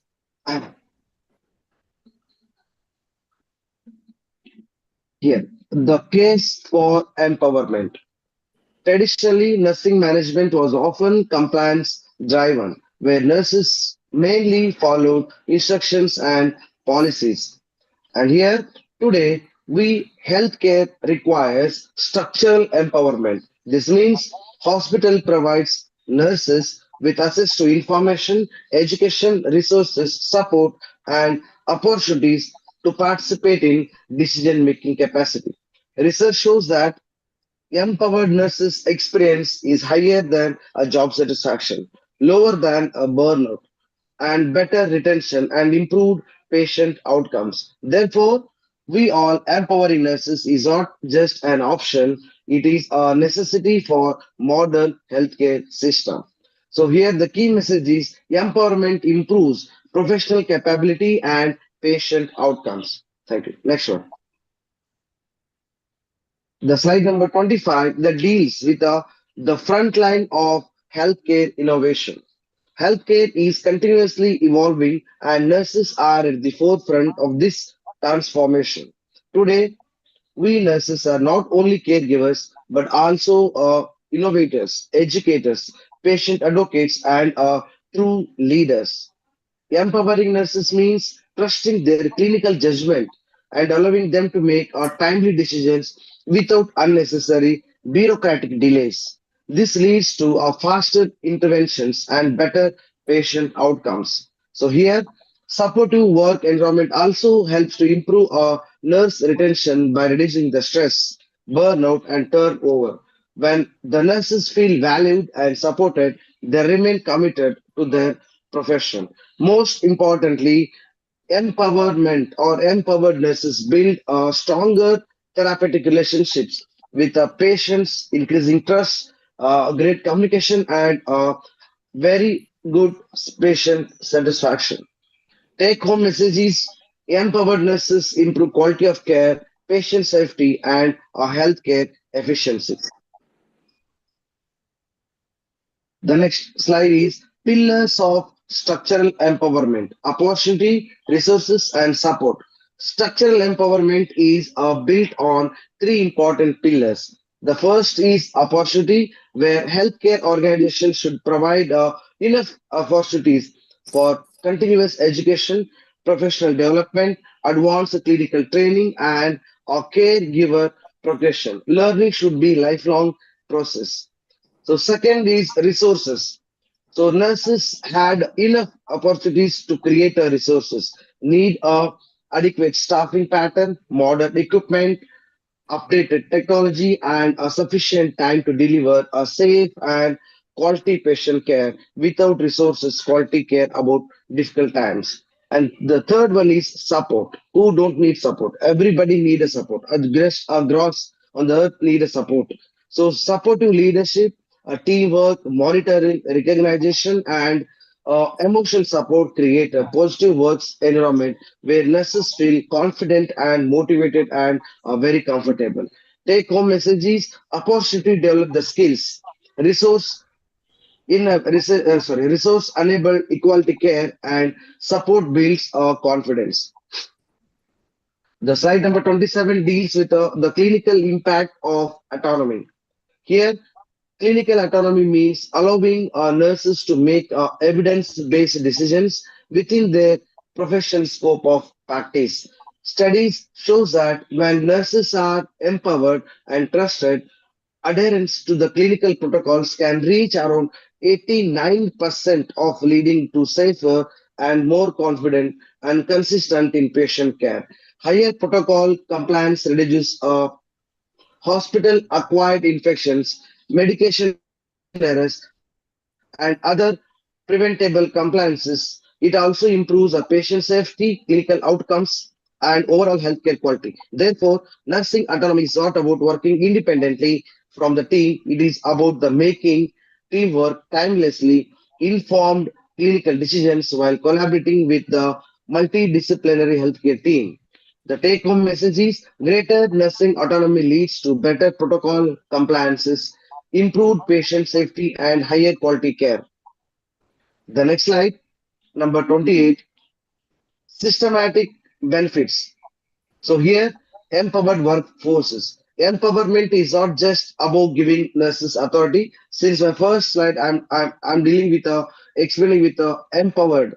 Here, empowered is not just giving nurses authority. It is about enabling them to deliver the compassionate and a patient-centered care. When nurses have authority to make a timely clinical decisions, patient care becomes more personalized, responsive, and holistic. Instead of waiting for unnecessary approvals, nurses can respond quickly to the patient's needs.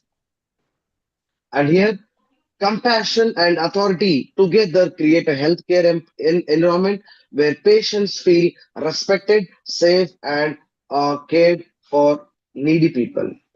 Here, the take message is the best patient care occurs when compassion is supported by a professional autonomy. And the slide number 29, that is compassion meets authority. Patient-centered care.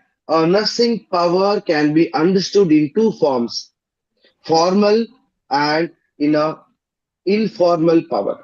Formal power is authorized provided by a healthcare organization. It includes our decision-making responsibility, leadership, rule, recognition, and flexibility to organize our patient care effectively.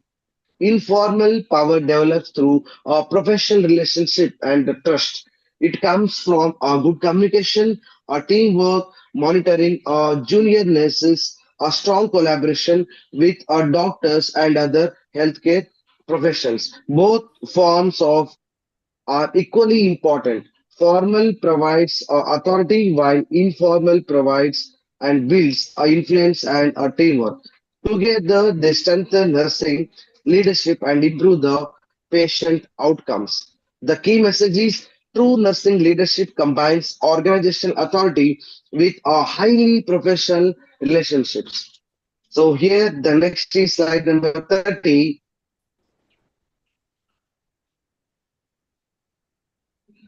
the dynamics of nursing power. That is what I have discussed in the previous slide, the formal power and the informal power. So here, the nursing is the ability of nurses to influence a patient care and improves our health outcomes. It has the two types, the formal power and the informal power.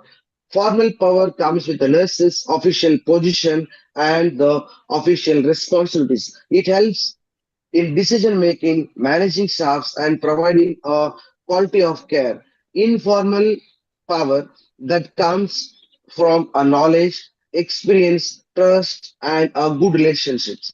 It also helps the nurses influence others, communicate effectively, and mentor junior staffs and the faculties. The conclusion is here. Both the formal and informal powers are essential for quality and effective nursing leadership, teamwork, and delivering a safe and a better patient care. The next is slide 31st, that helps that enabling through the technology. Our technology has become an essential part of modern healthcare and healthcare system. It is no longer optional but necessary for delivering safe and efficient patient care. Tools such as electronic health records, we call it as EHRs, telemedicines, clinical decisions, support system, and predictive analytic helps the nurses make faster and more accurate clinical decisions. Technology also reduces documentation, time, and administrative burden. As a result, nurses can also spend more time with the patients, improving communications, assessment, and the quality of care. However, we all know that technology should always support nursing practice, not replace the human touch. Compassion, empathy, and clinical thinking remain the heart of nursing. The key message is technology enhance nursing efficiency, but compassionate care remains irreplaceable. The slide number 32, that goes with the growth of nurse-led initiatives. And here in this paragraph, the graph illustrates the steady growth of nurse-led initiatives from 2021 to 2025.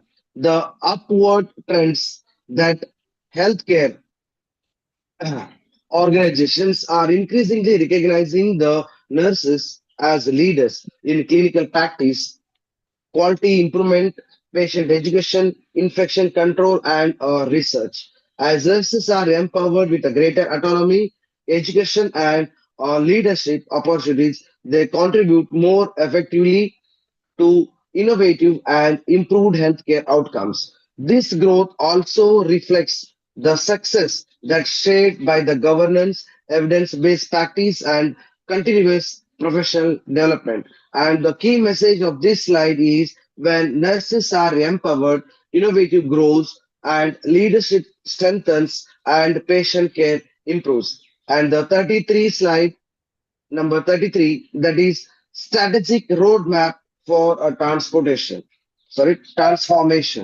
Empowering nurses requires a systematic approach. So as we all, the highly professional leaders, we know that how the empowering nurses requires a systematic approach. This roadmap highlights 4 important steps. The first step is assessment, second is education, third is integration, and the fourth is sustainment.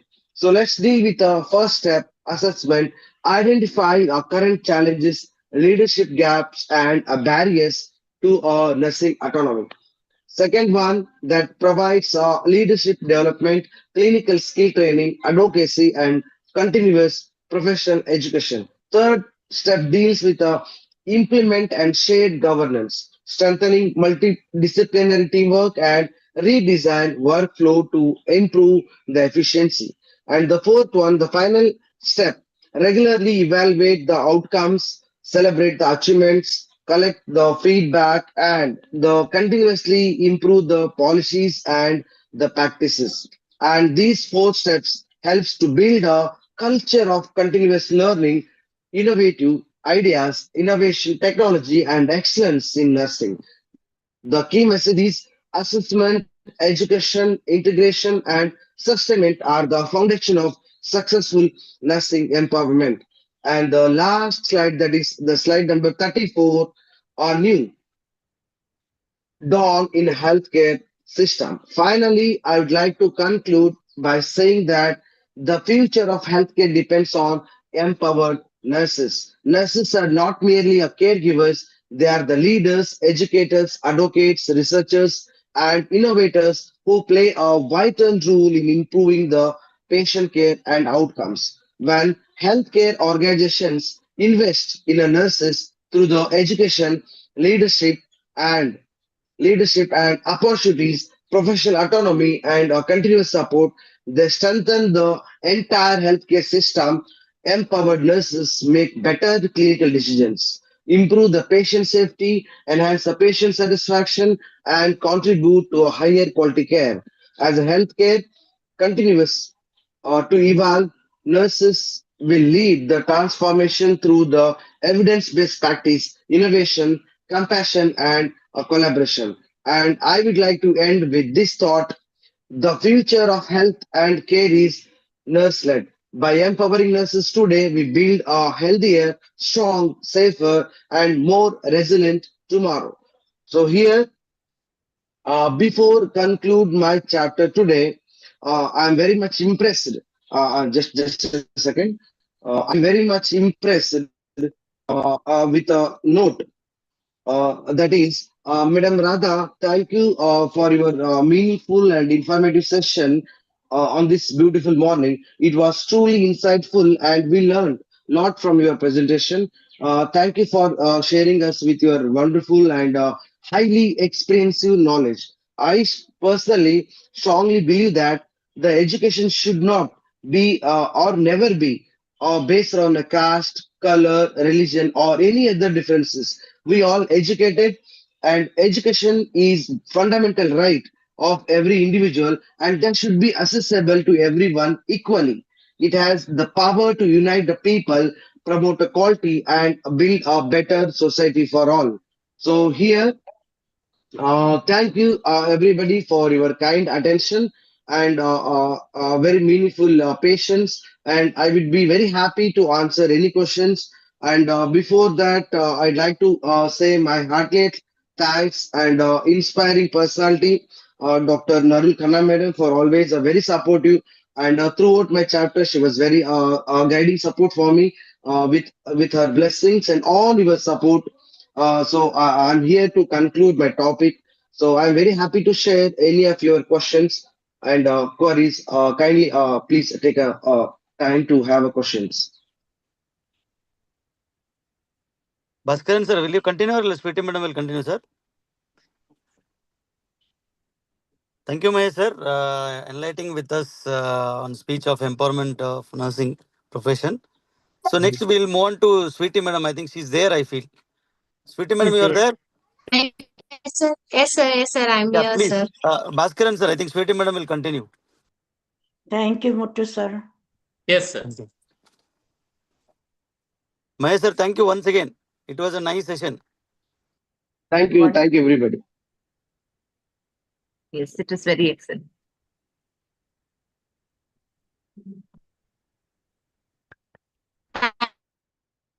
Thank you, sir, for your inspiring message on empathy and care.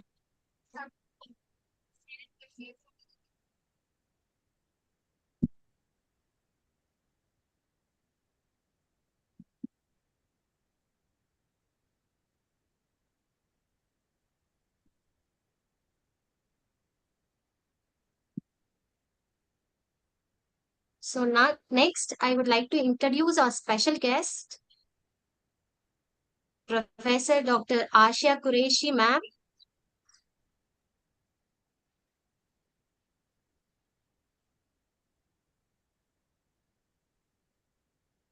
Am I audible or any double voices are here? No, madam, Yeah, please you go are ahead. audible. You are audible, Sweetie ma'am, please go ahead. Very clearly, you are audible.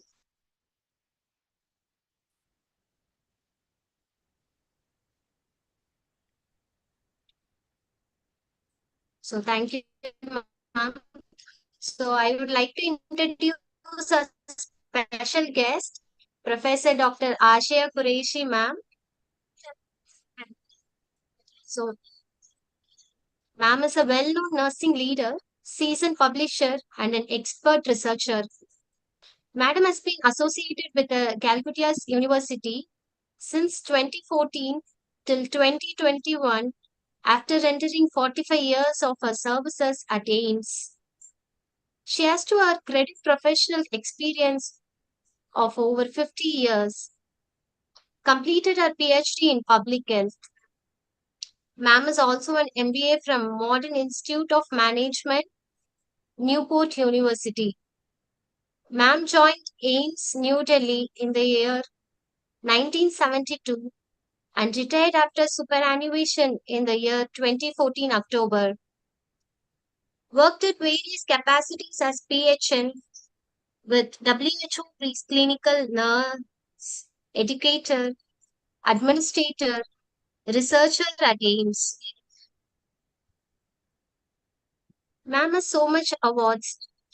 She has been awarded with Mahila Shiromani National Award from President of India in 1995 for Best Community and Patient Care Services.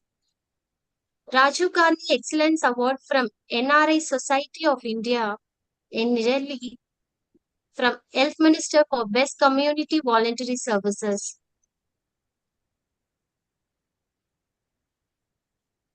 We feel truly privileged and delighted to have such an eminent personality among us today.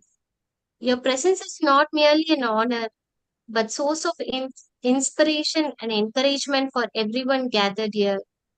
Over to you, ma'am, for your message and blessings. Thank you so much for the introduction.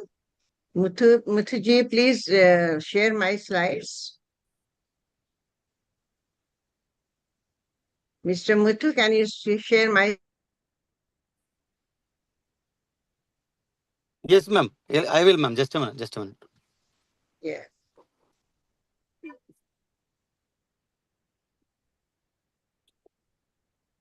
So good morning, everyone. It is my privilege to be here again amongst you on a very important topic. Many people have spoken about the oral health and healthy mind, oral health and empowerment, and it is a campaign going on from 2024 with oral health and happy mind. And now it is the last year that we are celebrating healthy mouth is a healthy life. You know? So, yes, Muthuji, next please. Yes, ma'am. No, before that.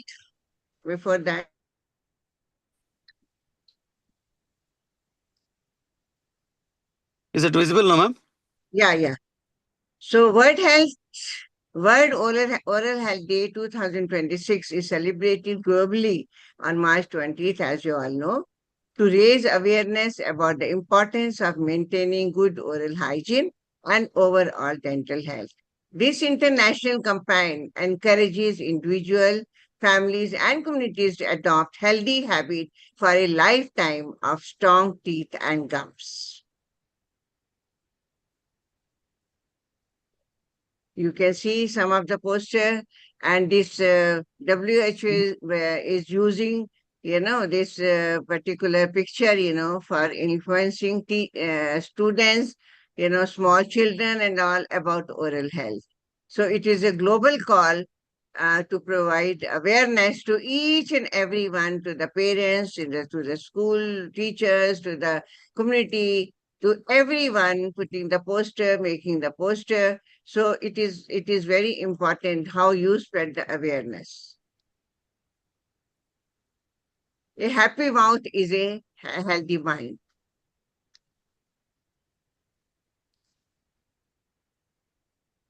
I think the screen is not shared properly. So World Health Day theme is, that life is focused on the connection between oral health and general health. preventing dental disease like cavities and gum infection, promoting daily oral health habit, and encouraging regular dental checkups. Importance of World Health Day, that oral health disease, billions people are affected globally. Poor oral health leads to serious conditions like heart disease and diabetes. It promotes preventive care and rather than costly treatment, encourages awareness among children and adults of all ages. So Oral Health Day activities, what you can do. Here are some of the effective oral health activities for the school. You can prepare posters, you can prepare drawing competitions, you can have oral hygiene awareness sessions, you can have lectures in the school, in the MCH, in the primary health center, in sub-center, put the poster everywhere. So demonstration on proper brushing technique and all you can teach to the children and to the public and to the parents. At workplace, you can have free dental checkup camps, awareness workshops, sharing oral health tips via emails or posters. At home also, when you're doing the family visits and all, you have to start, you have to see that it has to be taught to the parents. Slow, please, slow, please. A happy mouth is a happy life, oral health to a life. Yeah, please stop it. Oral health mouth is a happy life. Oral health through the life course from birth to old age. Next, please. Yeah. So you can see this is it starts from the childhood to the old age. Even when in old age, when you have not, really taken good care in old age, at the age of 80, 90, everybody loses the teeth and you have dentures. Even the dentures hygiene also has to be taught, and that is part of the oral health. Oral health doesn't mean only teeth. Oral health needs cleaning tongue and flossing, and other things and all, So this is the Happy Mouth campaign. This Happy Mouth, picture is given by WHO, where all the countries, there is no caste, creed and all the countries are involved in joining hand, in oral health. So maintain or in 2026 raises awareness about the importance of caring for Muthu. It is not being properly done, Yeah, it's going away. So in 2026, my God, raises awareness about the importance of caring for your mouth at every stage of life from birth to the later year. Every day we use mouth in countless ways, and a healthy mouth makes life more enjoyable. It supports our whole body and makes everyday moment brighter, whether sharing a meal, chatting with a friend, or laughing with loved ones.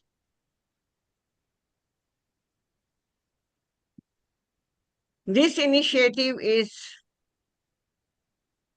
specifically designed to improve oral health literacy and promote preventive behavior among children and families living in the underserved communities, where access to oral health education and services remains limited by adopting a life course and community-based approach. The program aims to strengthen sustainable oral health promotion within school and primary healthcare system.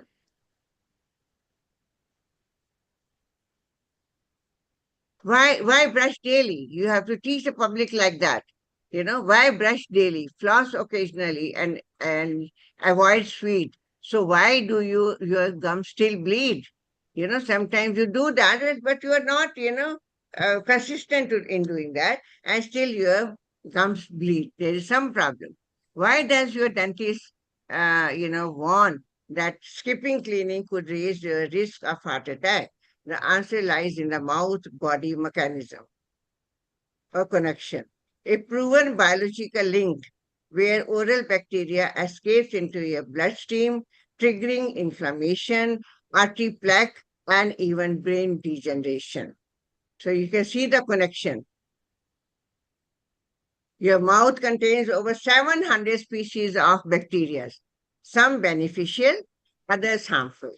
When oral hygiene slips, harmful bacteria multiply, forming plaque, which harden into tartar and leads to gingivitis, that is early gum disease. If untreated, it progresses to periodontitis, where gums pull away from the teeth, creating pockets that harbor infection. So these bacteria enter your bloodstream through bleeding gums. They trigger chronic inflammation, a key driver of heart disease, diabetes, and arthritis. Some bacteria like P. gingivalis have been found in brain plaque of Alzheimer's patients, also as studies have shown. So you can make the poster like this, in the school and put it everywhere. Good oral health is a win, win, win always. It is good for your mind. It gives you your healthy mouth, gives, a happy mind and happy body and happy life. Next, please. A happy mouth, a happy mouth, a happy life, healthy mouth, a happy life. Did you know that your oral health is also closely connected to your overall health? Think of your mouth as a window into your body well-being. Dental issues like gum disease can increase the risk of heart disease and other health problems. By taking care of your health, your oral health, through regular dental checkups, you are not preserving your smile, but are safeguarding your entire body. So you can see these posters. This is 2D. The name of this cartoon is 2D, the WHO has given. And this 2D is used everywhere in the school, as a posters, and influencing from 2024. This 2D is doing a great job. So happy mouth is a happy life. Again, I'm telling you, you can make the posters like this, World Oral Health Day. You can make the posters and put it there, You can make the posters and, a happy mouth is happy life. Okay, it is repeating. So here I will tell you the dental health.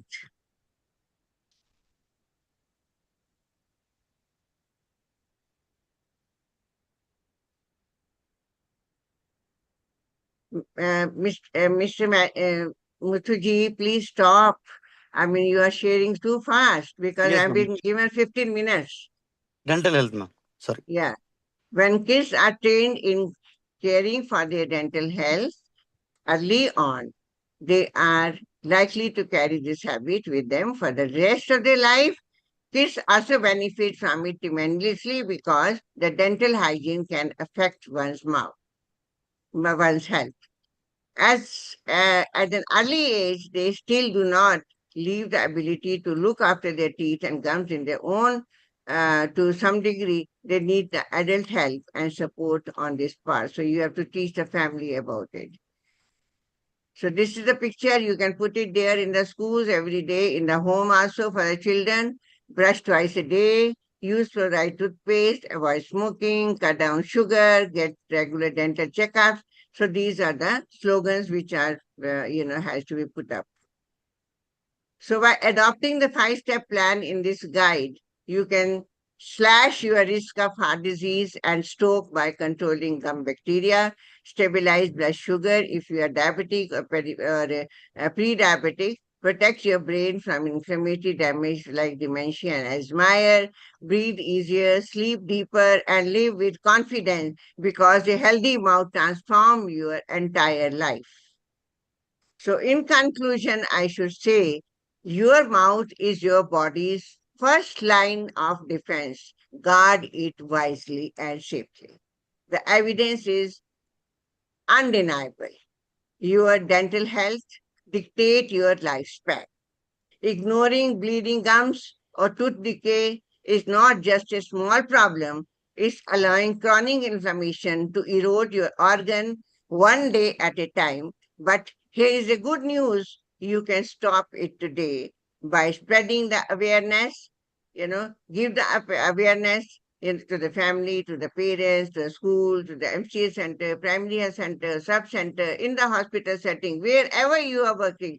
You make a poster competition, give speeches to the school children, give speeches to the school, to give the demonstration of, mouth care and all, and have the checkup camps and all, and you can do that.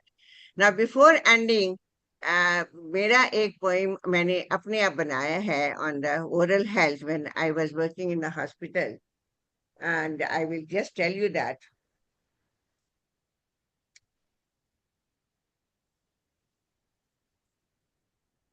Yes, ma'am. It's done, ma'am. Last one. Yeah, no. I'm just telling you the poem which, आओ कर लें दांत में मंजन, आओ कर लें दांत में मंजन, जैसे चले गाड़ी का इंजन। आओ कर लें दांत में मंजन, जैसे चले गाड़ी का इंजन। छुक छुक आगे, छुक छुक पीछे, छुक छुक ऊपर, छुक छुक नीचे।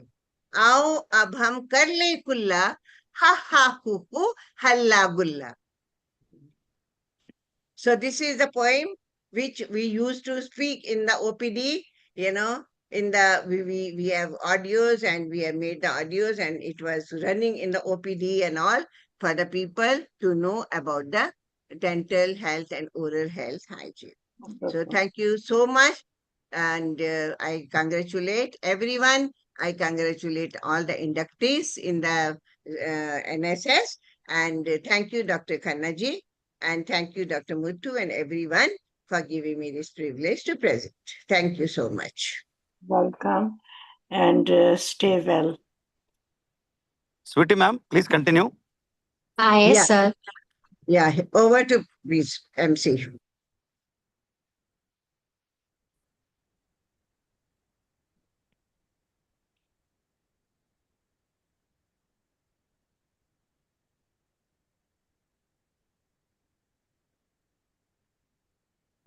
Sweetie, ma'am, please continue.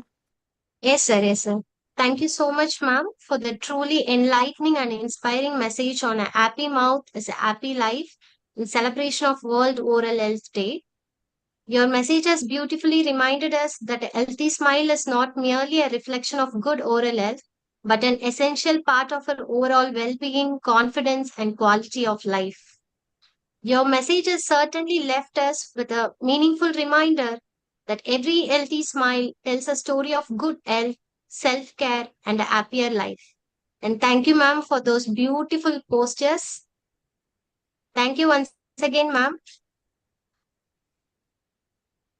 Now Thank I you. like to Thank you so introduce. much. Now I like to introduce our special guest, Professor Dr. Jaideepa Ramraj, ma'am. Ma'am is the principal of PSG College of Nursing, Coimbatore, with over 24 years of distinguished experience in nursing education, administration, research, and professional leadership. Ma'am has made remarkable contribution to nursing education through more than 30 research publications, authorship of a textbook on critical care nursing, and by mentoring research scholars. Our areas of expertise include nursing education, research methodology, evidence-based practice, forensic nursing, oncology nursing, and geriatric care. Ma'am also serves as the National Treasurer of the Indo-Pacific Academy of Forensic Nursing Sciences and Hibiscus Chapter President of the Nursing Scholars Society. She has been honored with several prestigious awards, including the Best Principal Award, National Excellence Achiever Award, and the Award of Excellence in Research. It's an honor and privilege to have you, ma'am. So over to you, ma'am, for your blessing and message. Thank you very much. Also, Jayaji is your chapter advisor. So we Yes, ma'am. blessed to have you for this daffodil in second chapter. So you are lucky for Tamil Nadu. I'm glad you moved from West Bengal. So many more to come in Tamil Nadu. Thank you, Jayaji. Thank you, ma'am. Thank you. Please allow me to share my screen. Yes, ma'am.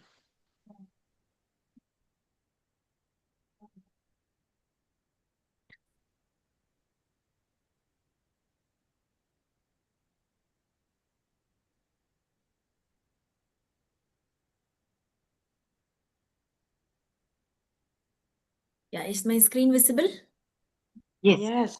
Okay, fine. So thank you very much for the opportunity given to me on the chapter induction Velu chapter Daffodil.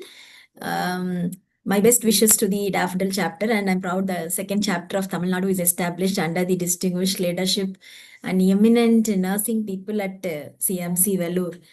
Thank you. And thank you, Kanna ma'am, for giving me this topic to present on this induction ceremony. Disability Pride Month. First, madam, when she messaged, I really have no idea of what is this Disability Pride Month. Thank you, ma'am, for making me to read this important aspect and understand and trying to share whatever I gained through this presentation to each one of you. So this presentation contains about disability, what is Disability Pride Month, the flag, what nurses can play a role in this, how this people can be empowered, and some informations and take-home messages. So this is how I have organized this presentation. Begin with, the only disability in life is a bad attitude towards disability. Scott Hamilton. So that is what. It is not individual's fault. Some people are born with things like this. Usually we say them they are not disabled, they are differently abled. So this is what. So the society's attitude is a problem here, not their abilities. So the true measure of a society is not how it treats the strongest, but how it empowers every individual to thrive. As an individual, everybody has to live, everybody has the right to live with dignity, and everybody has the right to get opportunities, equal opportunities. Similarly, they do have. So empowerment really has its meaning only when every aspect of a community is empowered and they function full-fledged according to their capacities. As per WHO status, if you see, there are 1.3 billion disabled people are there. Approximately 1 in 6 people are with some disabilities. So around 80% of persons with disability live in low and middle income countries. And there are many health disparities arise from barriers rather than the disability itself.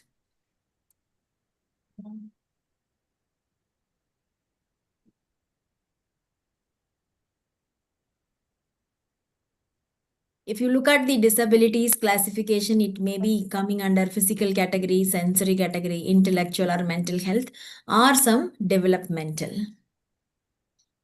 What actually disability nursing means? It is also one of the specialized field of nursing. We provide comprehensive person-centered care to individuals with disabilities across the lifespan. This emphasizes health promotion, prevention of secondary complications, rehabilitation, advocacy, and enabling full participation in society while respecting the person's autonomy, dignity, and rights. It is something very complex to deal with all these aspects at a time. The principles of disability nursing includes, it is highly person-centered. Similarly, how nursing is person-centered, the focus of person is highly important in disability nursing. And respect. Many people with disabilities, they don't want or like our courtesy. They need respect and they need their opportunity to showcase their full potentials. And autonomy. They too have an autonomy to decide for them. And shared decision making. We can't impose any of our decisions on them. They are part, and their concern also is very, very important. And similarly, empowering. They should have the capacity to take care of themselves, to be contributing to the society. And advocacy, we can act as advocates. So we can give them opportunities, and it should be an evidence-based practice, and it should be culturally sensitive. In general, nursing with normal people, only cultural sensitivity is very, very important. Whereas when you take care of people with disabilities, the concern is more. If you are taking care of with 100%, here we have to concentrate on 200%. This is how. And continuity, because this is not going to be reversed. So the continuity of care till end of life is very, very important in disability nursing. So what is Disability Pride Month? So that means every month, every year, Disability Pride Month is celebrated in the month of July. So madam asked, since the chapter induction is in July, so we thought we will give some inputs on what it is. So this month recognizes dignity, rights, and achievement of persons with disabilities. So this promotes inclusion, accessibility, and equality. And disability is a natural part of human diversity. So this is just some points about what Disability Pride Month is about. So why Disability Pride matters? This challenges stigma and stereotypes. So there are many awareness campaigns, many days we celebrate. One such important point is we have to challenge the stigma. So that is how we can create awareness among people to take care of people with disabilities and celebrate strengths and resilience. All disabled are not just sitting at home not contributing. There are many people who showcase their strengths and they are role models even to normal people with all abilities and encourages self-acceptance. So mental health is very, very important. They must be mentally stable to accept and move forward. And this also promotes equal participation. So here it is nothing about us without us. So this is what it talks about. If you look at this slide, disabilities have color. Every color tells us a story. Like how rainbow with different colors makes a beautiful rainbow. Similarly, here for different disabilities, they have given a color code. So red is for physical disabilities, yellow for neurodiversity, white for invisible and undiagnosed disabilities, blue for emotional and psychiatric disabilities, green for sensory disabilities. So these are all the color code given for each disability. The charcoal background depicts that honest people with disabilities who lost their lives due to their discrimination, neglect, violence, and ableism. So this is what this slide says. So that means it shows the importance and it recognizes how beautifully different colors makes a light rainbow. Similarly, different disabilities also have potentials to present in a beautiful manner. So the Disability Pride flag celebrates diversity, dignity, resilience, and the right of every person to live with equality, respect, and pride. Just as the rainbow flag represents diversity, the Diversity Pride flag represents the richness and diversity of the disabled community. So each color reflects different lived experiences, reminding us that disability is not a limitation but a natural part of human diversity. So even with all abilities, also people are diverse with different characteristics, different capacities, different strengths. Similarly, this too. So what is inclusion in action here? Accessible infrastructure. So whenever we plan any public or common infrastructure, it must have access to. Now the awareness is more. We could see wheelchair access in many places. Initially, it was not there. So they should not be denied any opportunity to be at any place. Even in public parks and other recreational areas also, there are provisions for people with disabled to go through. So this is how inclusion means in terms of infrastructure. Then inclusive education. So depending on their capacities, they must be given an opportunity to undergo any course of their interest. So now we have quota, disabled quota in many merit seat allocations depending on their ability and the course what are they selecting. So that should be matching with that. So accordingly, educational opportunities are there, but still the awareness is very, very limited. So we have to take it to the next level. Equal employment opportunities also based on their qualification and interest experience. They must be given an equal opportunity to work to. And digital accessibility. So there are many initiatives have come even for the people who can't see can do digital work. So like this, the digital accessibility also is important because the world is moving towards technology and the dependency on technology is extremely high nowadays. So they should not be neglected in using these. So somehow or the other way, they must be given an opportunity to access to the technology and they must also have an opportunity to learn and apply it. And respectful communications. I repeat it again, mostly people are not wanting their courtesy or our sorrows. They really want respect. Dignity and respect is highly important that must be respected at every stage. So role of healthcare professionals here is we have to provide compassionate, equitable care, advocate for patient rights, and support rehabilitation. Here, this rehabilitation is lifelong, so that must be planned and designed accordingly, promote independence, reduce stigma through education. So what is the nurse's role in taking care of disabled people? As a care provider, we must be able to provide physical and psychological, meet their physical and psychological needs, medication administration, pain management, prevent complications, and promote wellness. As an educator, teach them lifestyle modifications, self-care, medication adherence, assistive devices use. This training is very, very important. Education plays a vital role in people's life. Being an advocate for patients, protect patient rights, promote accessibility, reduce discrimination, support informed decision making. As care coordinator, you have to collaborate with physician, physiotherapists, occupational therapists, speech therapy, psychologists, social workers, and special educators. So be a coordinator and coordinate with all disciplines which require for the patient. And to be a rehabilitator, you have to promote mobility, communication, activities of daily living, occasional rehabilitation, and community reintegration. Taking care of the physical health and rehabilitation alone is not okay. Occasionally also they have to be rehabilitated because they have to meet their livelihood needs. So for that also we must create an opportunity for them. So we have seen many people who are trained with available abilities, whatever they can do and they can take care of their livelihood. And as a researcher, develop evidences, evaluate interventions, improve nursing practice, and promote innovations. There are many people who require assistive devices. Whatever we have is insufficient. So if you talk with them, if you have a deep discussions with them, you will get lots of ideas. So that as a researcher and innovator, it will give more ideas to innovate more assistive devices, cost-effective devices, which must be fulfilling to meet their activities of daily living. So here, something we should understand: person first versus identity first language.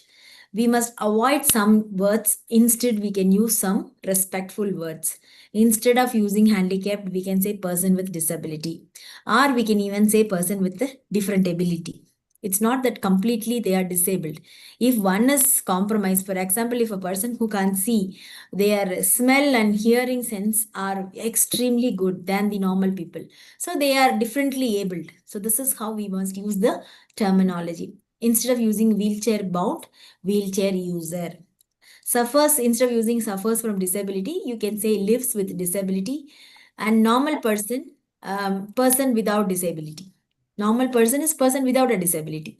So this is how you will have to use some terminology which is not hurting them. So this is how we must use respectful language to address people with disabilities.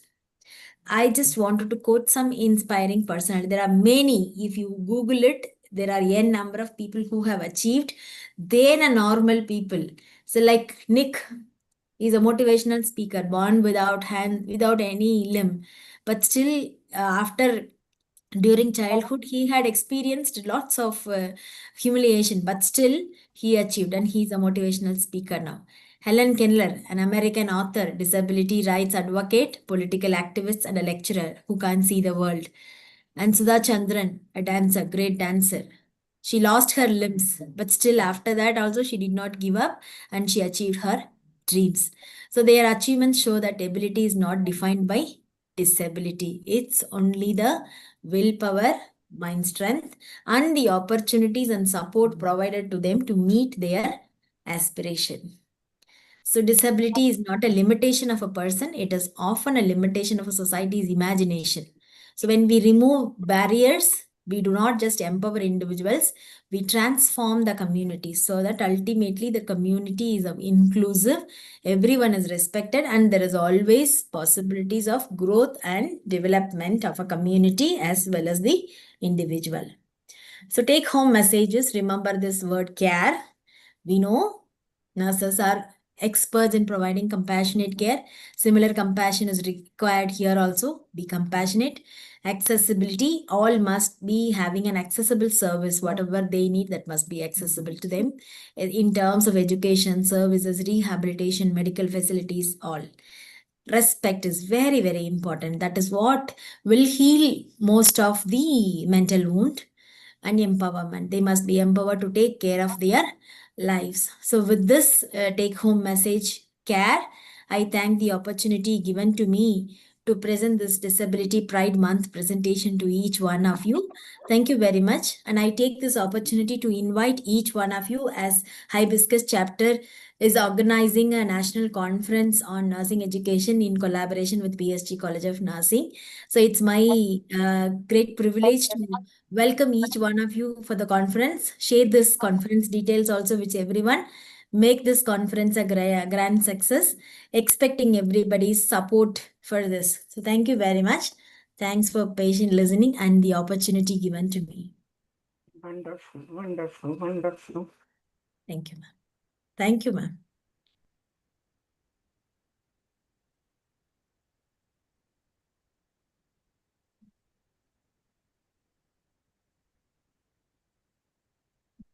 Thank you, ma'am, for that thought-provoking message on Disability Pride Month. Your words have beautifully reminded us that disability is not defined by limitations, but by the strength, resilience, courage, and abilities that lie within every individual. Thank you so much, ma'am, for the beautiful message and the take-home message on care. Now I am inviting our founder to start the induction ceremony. Over to you, ma'am.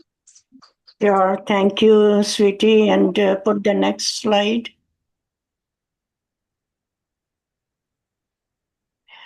Okay, as we discussed earlier, I will be calling upon these executives to introduce themselves. So self-introduction by Daffodil Chapter's Vice President first, Mrs. Mary Julina. Is she there? Yes, ma'am. Very good morning to all of you, ma'am. Thank you. I'm Mrs. Mary Julina. I'm currently serving as a MSN tutor at College of Nursing, Christian Medical College, Vellore. I hold BSc Nursing and MSc Nursing in College of Nursing, CMC, Vellore. And I completed my Indian Diploma of Pediatric Critical Care Nursing, and I completed my MBA in Hospital Management by Madras University. I privileged to be recognized as the best outgoing for both my UG and PG nursing program. And I received many prizes in UG and PG as mentioned here. Next slide, sweetie.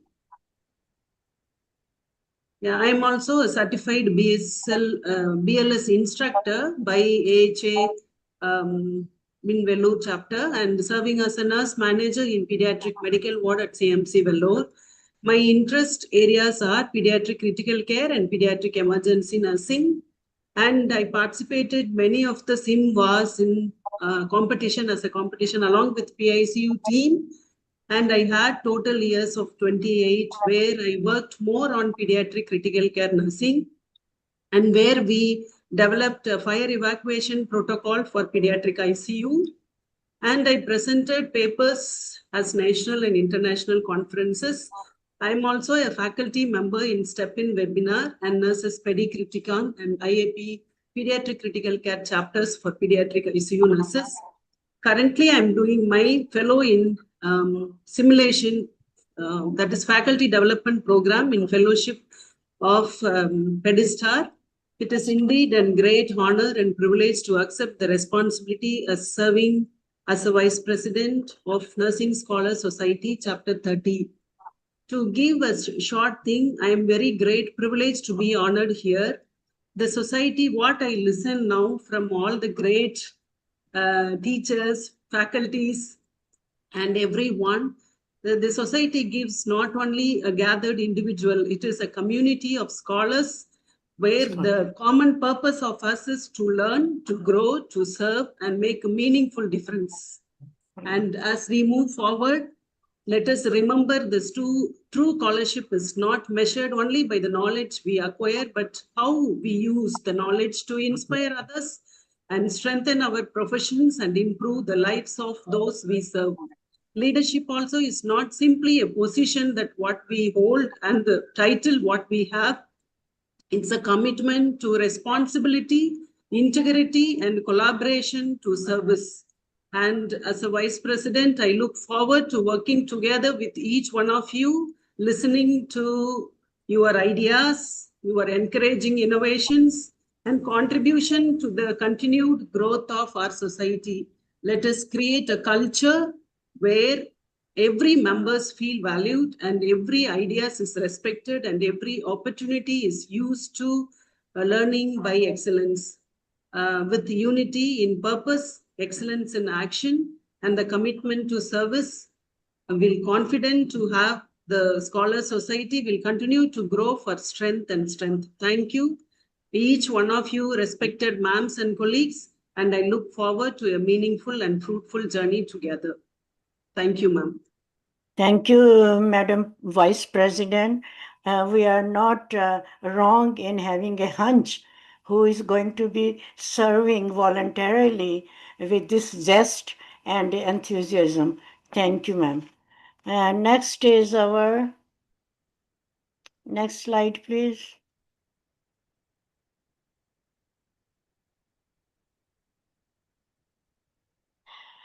Our trailer, she has given her introduction, so we can just skip Sweetie's introduction. So we go to the next slide. Yes, ma'am.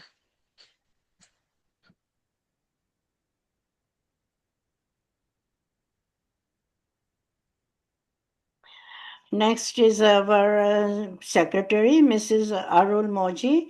Is she there? Good morning to ma'am. Good morning. We are eager to hear from you. Okay, ma'am. Thank you for the invitation. I'll start off with a quote from the Bible. Commit to the Lord whatever you do, and He will establish your plans, as Proverbs 16:3 says. Respected dignitaries, esteemed faculty, and dear colleagues, a very good morning to all of you. With a heart full of gratitude to Almighty God, I'm honored to introduce myself. I'm Mrs. Arulmozhi N, working currently as an MSN tutor as well as a nurse manager in the pediatric surgical unit in Christian Medical College, Vellore. I recently completed my MSc nursing program in pediatric nursing, and I also have completed my undergraduate education at Christian Medical College, Vellore. I have over 20 years of professional experience at Christian Medical College, Vellore, serving as a staff nurse in the Department of Pediatrics for 7 years and as a charge nurse in Pediatric Emergency Department for 13 years. This journey has strengthened my clinical expertise, leadership, and commitment to pediatric nursing. It is a great honor to have been recognized as best outgoing MSc nursing student in the Department of Pediatrics.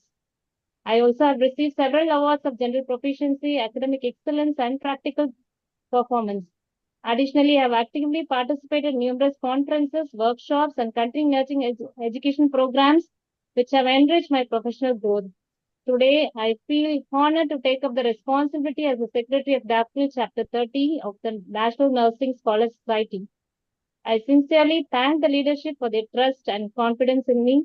With God's grace and your support, I look forward to serve our chapter with dedication, integrity, and excellence. Thank you, and God bless all of us.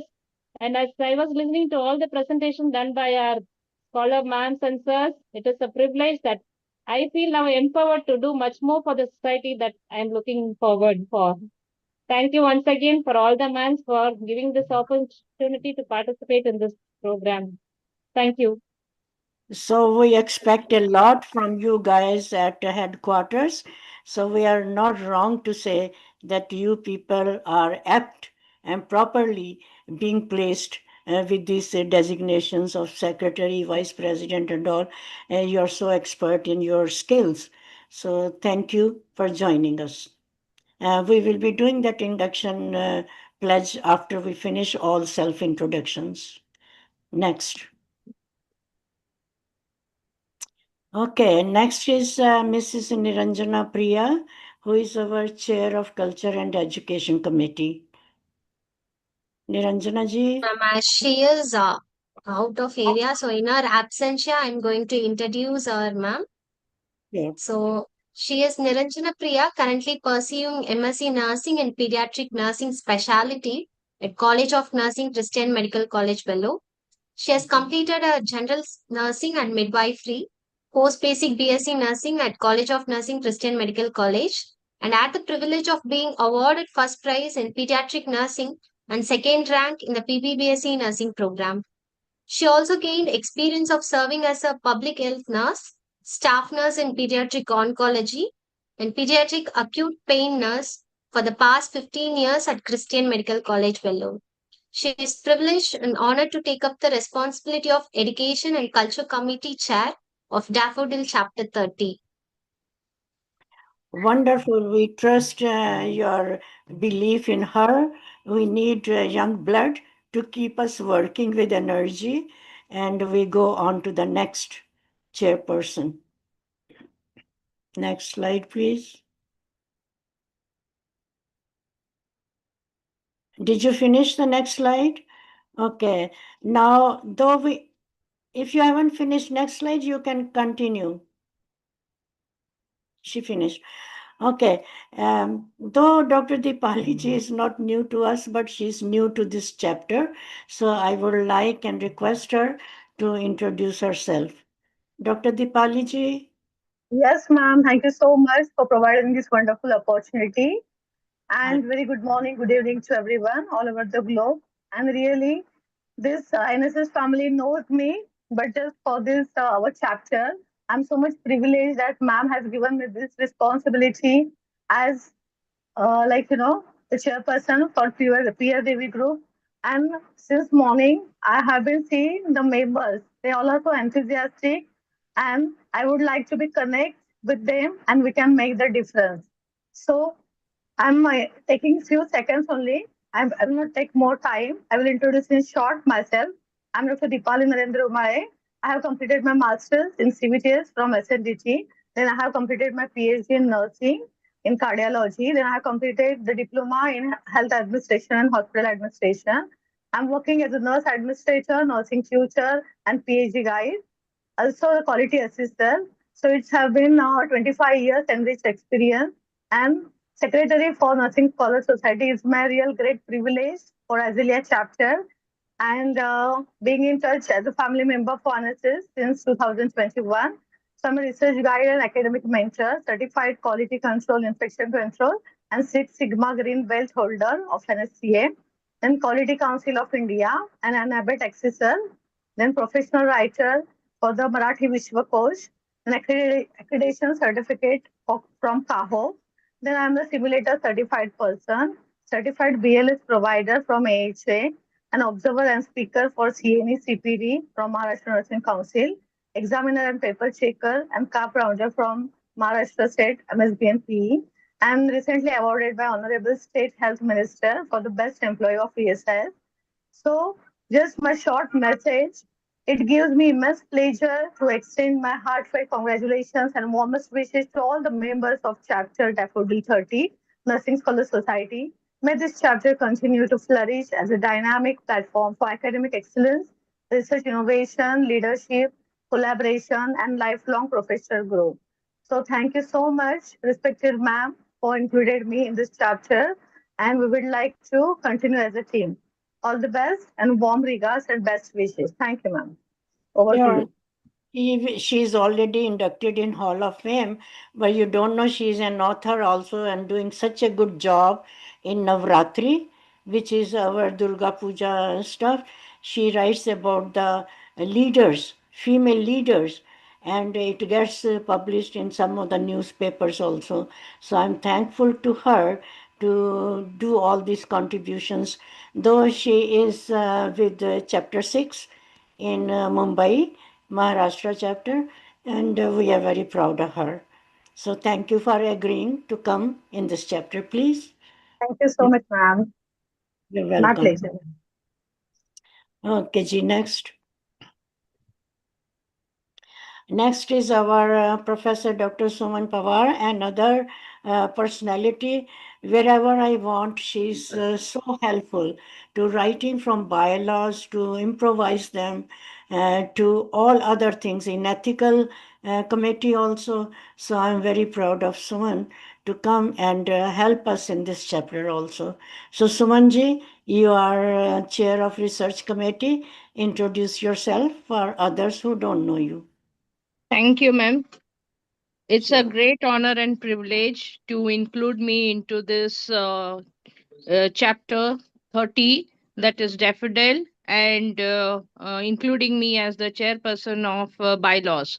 First of all, respected Dr. Sukhanna and all the eminent speakers, my mentor, Dr. Parul Madam, who I have learned many lessons of community from her. So it is my privilege to be over here. I would like to introduce myself. I'm Mrs. Suman Pawar, who I've completed my BSc from SNDT Mumbai. I have completed my PG, that is MSc Nursing in Pediatric Specialty from KLES Belgaum under Rajiv Gandhi University of Health Science.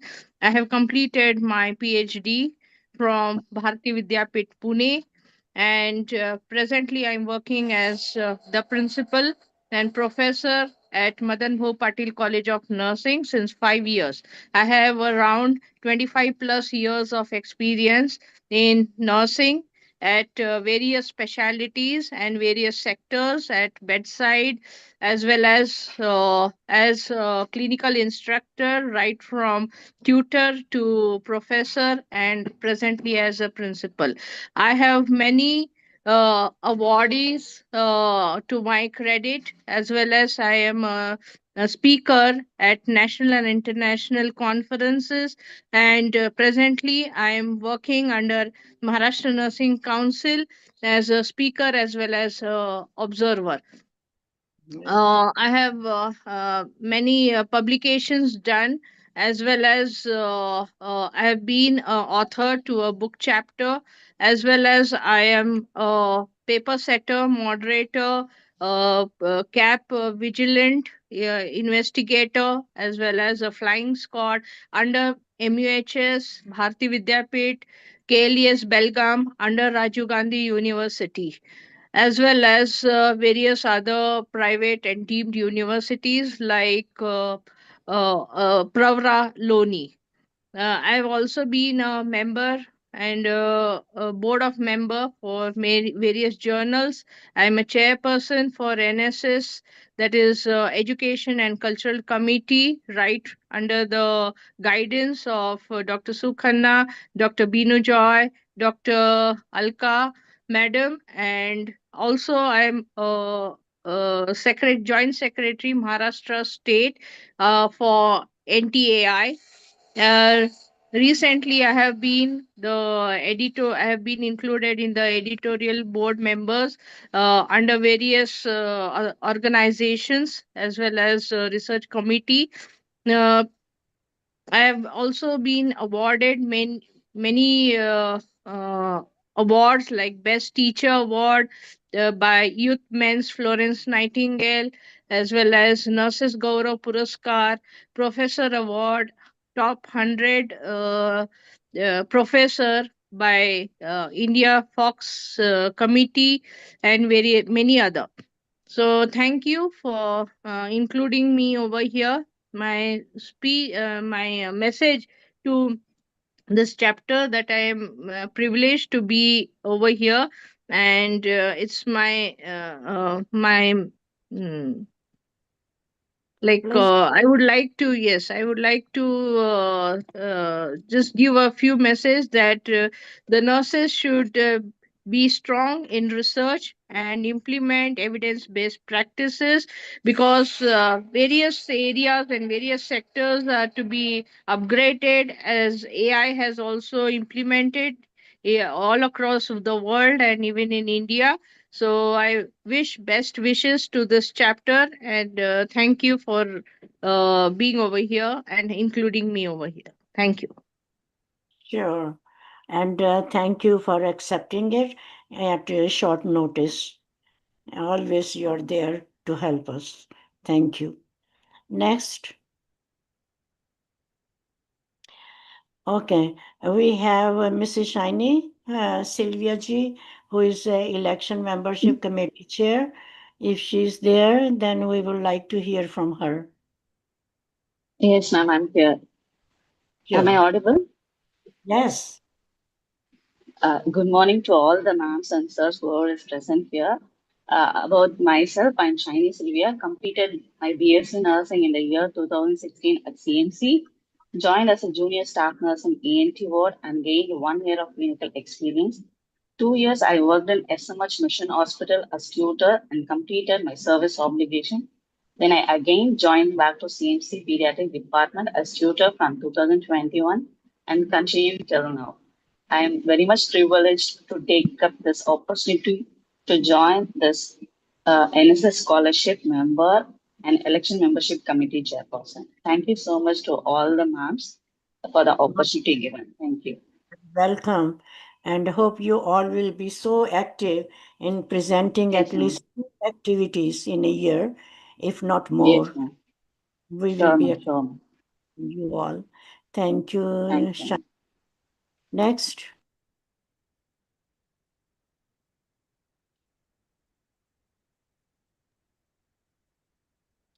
Okay, and now Kuntalaji is also not new to many of us, but for the new people's sake, I will request her to give her self-introduction, please. Thank you, ma'am. Good Yeah. morning, ma'am. Honorable Patron, Dr. Khanna, ma'am, respected chief guest, distinguished guests, and my dear participants. A very good morning to one and all. Myself, Mrs. Kuntala Saha, RN/RM from Odisha Nurses and Midwives Council, Bhubaneswar. I have worked at Ispat General Hospital, Rourkela Steel Plant Cell for 33 years of nursing. I have working experience in ICU, surgery, and medicine unit. I have retired as a DNS in the year 2023. At present, I am an active member of Nursing Scholar Society, a chairperson of browser and certificate committee. I believe most in myself and hard work. It is a great honor and pleasure for me to extend my heartiest congratulations on the launch of our new NSS chapter, that is Daffodil chapter of Tamil Nadu state. This marks the beginning of a beautiful journey dedicated to the ideal of selfless service, leadership, and community engagement. May this new chapter inspire all the executive team to uphold the NSS motto, care to the caregiver, and actively work together to empower our nursing society. As the special event executive member of Daffodil chapter, I extend my best wishes to the entire NSS team for a successful launch and hope for a bright and meaningful journey ahead. Last but not least, I would also like to thank all the guests, delegators for delegating their beautiful presentation and share their invaluable knowledge. I also want to thank Dr. Khanna ma'am to include me and encourage me every time and made me success. Thank you, ma'am. Thank you so much. You're Over welcome. to you, ma'am. More than we should expect, but always there, day or night, whenever I just need help, you're there. And thank you. Thank you again. Next is our coordinator, Angeline Kirubaji. Are you there? Angeline? Am I audible? Yes. Sure. Greetings to everybody, respected chief guests, distinguished dignitaries, faculty members, dear students, and everyone present. I would like to start with Every great journey begins with one opportunity. An opportunity becomes meaningful when we share to learn, serve, and grow. I am Ms. Angeline Kiruba, a nursing scholar currently pursuing MSc Nursing in Pediatric Specialty in the College of Nursing, Christian Medical College, Vellore. I completed my undergraduate nursing program in 2021 and worked as a staff nurse for 1 year and 8 months in pediatric emergency service. Later, I worked as a tutor to the pediatric department for 2 years and 8 months, and I began my MSc journey in September 2025. Currently now, I'm serving as a mass media coordinator of Nursing Scholar Society, Daffodil, Chapter 30. It is my privilege to be a part of today's introduction ceremony. It is privilege to be part of this esteemed society. I would like to express my heartfelt gratitude to everyone who has given me this wonderful opportunity to serve in this role. I sincerely thank the society and looking forward to learning, growing, and contributing to this society. Thank you all once again for the opportunity given. Wonderful, wonderful. Thank you so much. Now the last part comes to the prayer. Oh, we have, how could we miss that bylaws? It is put, exchanged. Suman Pawar was bylaws and Bhaskaran is for research. So we will make the correction. So Dr. Bhaskaran, are you there? Yes, ma'am. Okay, so he is already with Tamil Nadu. He's moved again from West Bengal with Jayaji. She brought her all stalwarts from there, but helped us to find more there. So it was increase in family too. So please introduce yourself. Thank you, ma'am. Preeti, shall I share my screen? Yes. Who is going to help in that? Yes, I will do. Okay, Okay. sir.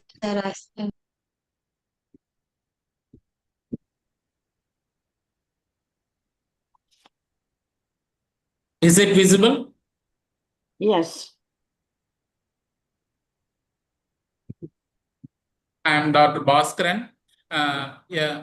And hold a PhD in psychiatric nursing. It is a privilege to stand before you today, representing PhD College of Nursing in Coimbatore, India. My journey over the last 22 years has been deeply rooted in both classroom and the clinic, where I have worked to bridge the gap between academic theory and evidence-based practice. I strongly believe in lifelong learning, which has driven me to complete 9 specializations, over 105 courses from international universities via Coursera. Mainly, I completed in US and Canada courses, and 52 modules, including 8 focused research to publications through BMJ Learning, United Kingdom. I am proud to have been recognized as an EBP fellow by the Indo-American Academy under Johns Hopkins University. My global academic exposure also includes being a postdoctoral global research fellow at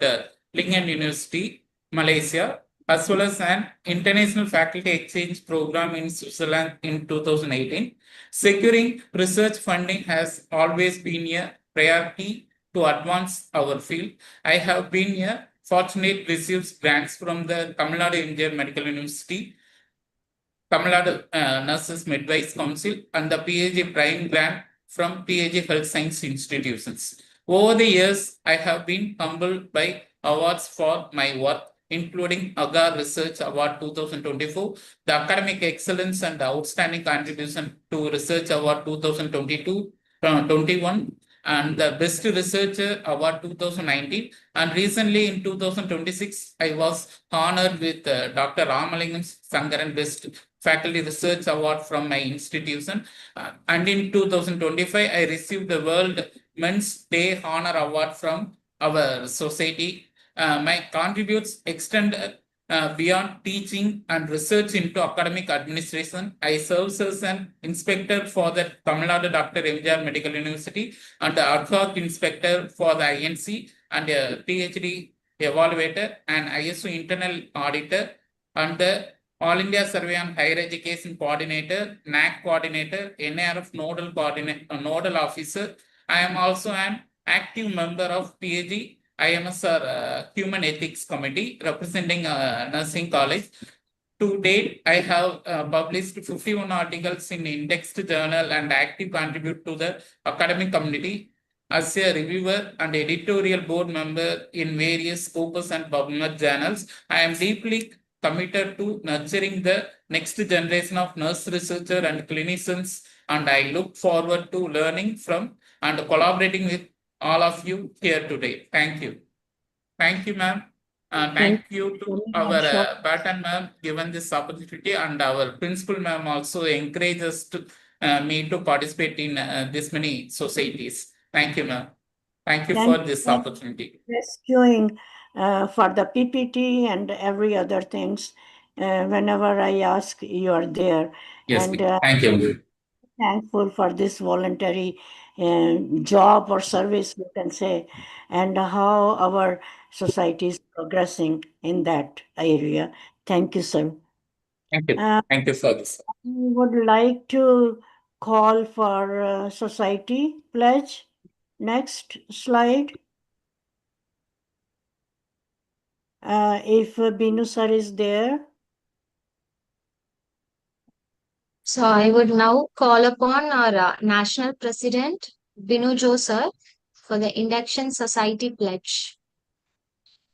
Induction Society Pledge by National President, Binu Jo sir. Over to sir. Thank you. I, Binu Jo, solemnly pledge my allegations to the society that I will be abiding the rules and regulations of this honorable society. I will discharge my duties and bear the responsibilities as an office bearer. I will carry on my responsibilities as a life member. I will be responsible member and not give any statements to media, to any groups, which will reflect negatively to the society. I will function as a part of the society and not solo to promote my agenda or business. I pledge in front of Almighty and this general body to uphold nursing professional standards and project the honorable image of my profession. Thank you. I do. All members can reply. I do. Everyone I who do. is inducted should say in the society, because you are becoming a new member also. And there are 6 more new members we had it. I don't know if they are attending or not. I'll just read their names. Dr. Elsa Sanatombi Devi, Angeline Kurubaji is here, Mrs. Sudha Swami, Pooja Kondal, Parul, and Viva Negi. These 3 are from one chapter, and we are proud of that chapter, who has brought more than 30 presidential circle new members. It is such a matter of pride, and that chapter is in Shimla, Himachal Pradesh chapter. And so we are very thankful to that Seema Brakta ji also, that wherever we are, whether we are active or not with this chapter, but still she keeps on bringing many members. So I encourage this our member and this chapter also, Daffodil, if you can get your students in as new members and help us grow. That's what we need. There is nothing of family planning. We need more and more and more members. Please. Thank you, Binu sir. And the next is our Hall of Fame. All those new members who had been our all here, executive members and others. Can you put Hall of Fames? Is Radha Saniji there? Okay, if she's not there, I'm going to request Kuntala Sahaji, if she's there, to read this pledge. Yes, ma'am. Kuntala ji, Yes, please ma'am. read. Thank you, ma'am, for giving me this opportunity. I, Mrs. Kuntala Saha, solemnly pledge as an inductee of Hall of Fame of NSS that I will honor and cherish the valuable award by showing my allegiance to the society. I will uphold the standards of nursing profession, strive to promote and protect the positive image of nursing profession. I will keep my allegiance as a life member of this prestigious team. I pledge in front of Almighty to promote and perform my duties as assigned. I do. I do. Me All too. active members I of do. that to do and I say, do, ma'am.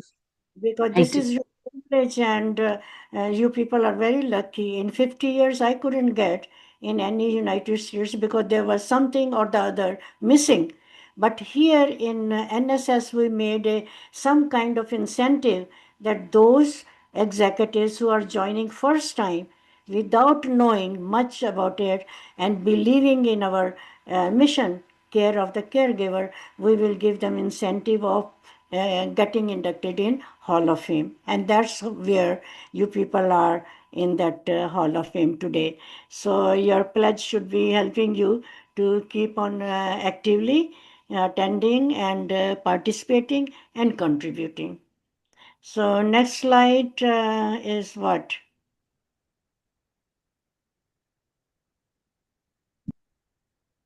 Vote of thanks. Good thing. And thanks for your patience. It is almost 3 hours in one sitting. Mary, we couldn't be wrong. We have patience and thank God. And thank you for your. Okay, it is time to say thanks to our chief guest of honor, special guest, Daffodil Chapter President, and our national president, chapter's talented executive team, and those two who jumped in, Muthu sir and Bhaskaranji, to help us just continuing the mobility. So all national PPT developers, sweetie, I have to thank you. We spent hours and hours, but we wanted the best PPT, and which is best. This glitch will be always there, technology glitch. So we are not holding it against anyone, but we are thankful to Sweetie and thankful to Kuntlaji for making our brochure. And thank you to Mary for bringing executives in record time. And each one of you are the best. And we have the best family to grow.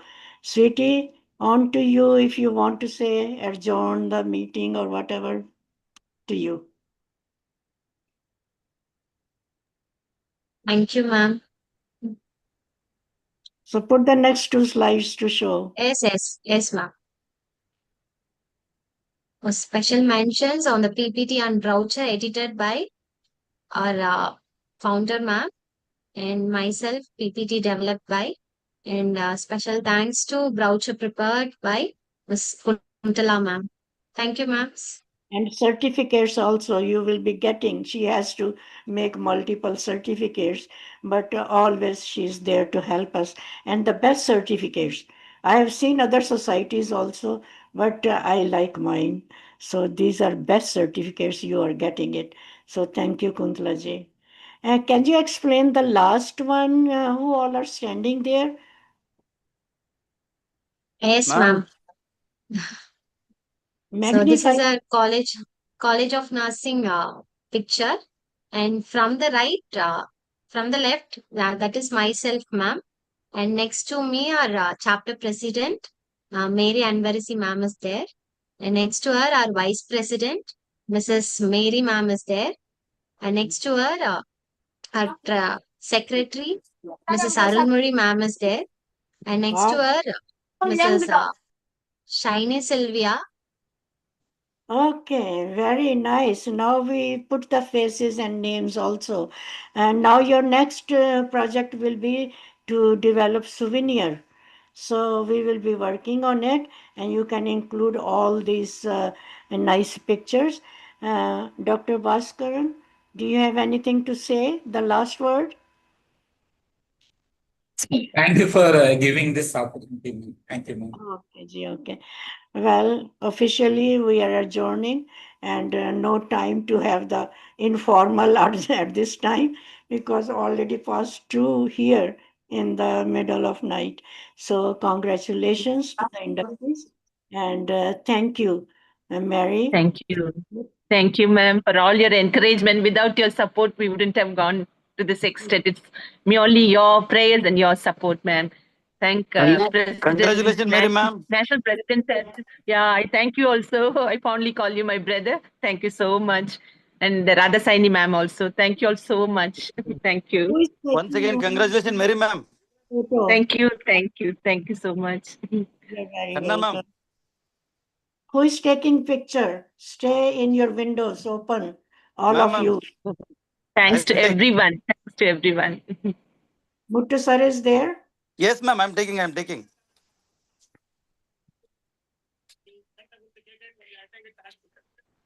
Shobha ma'am, please put on your video. Anuja ma'am, please put on your video, please. Realme and Seema ma'am.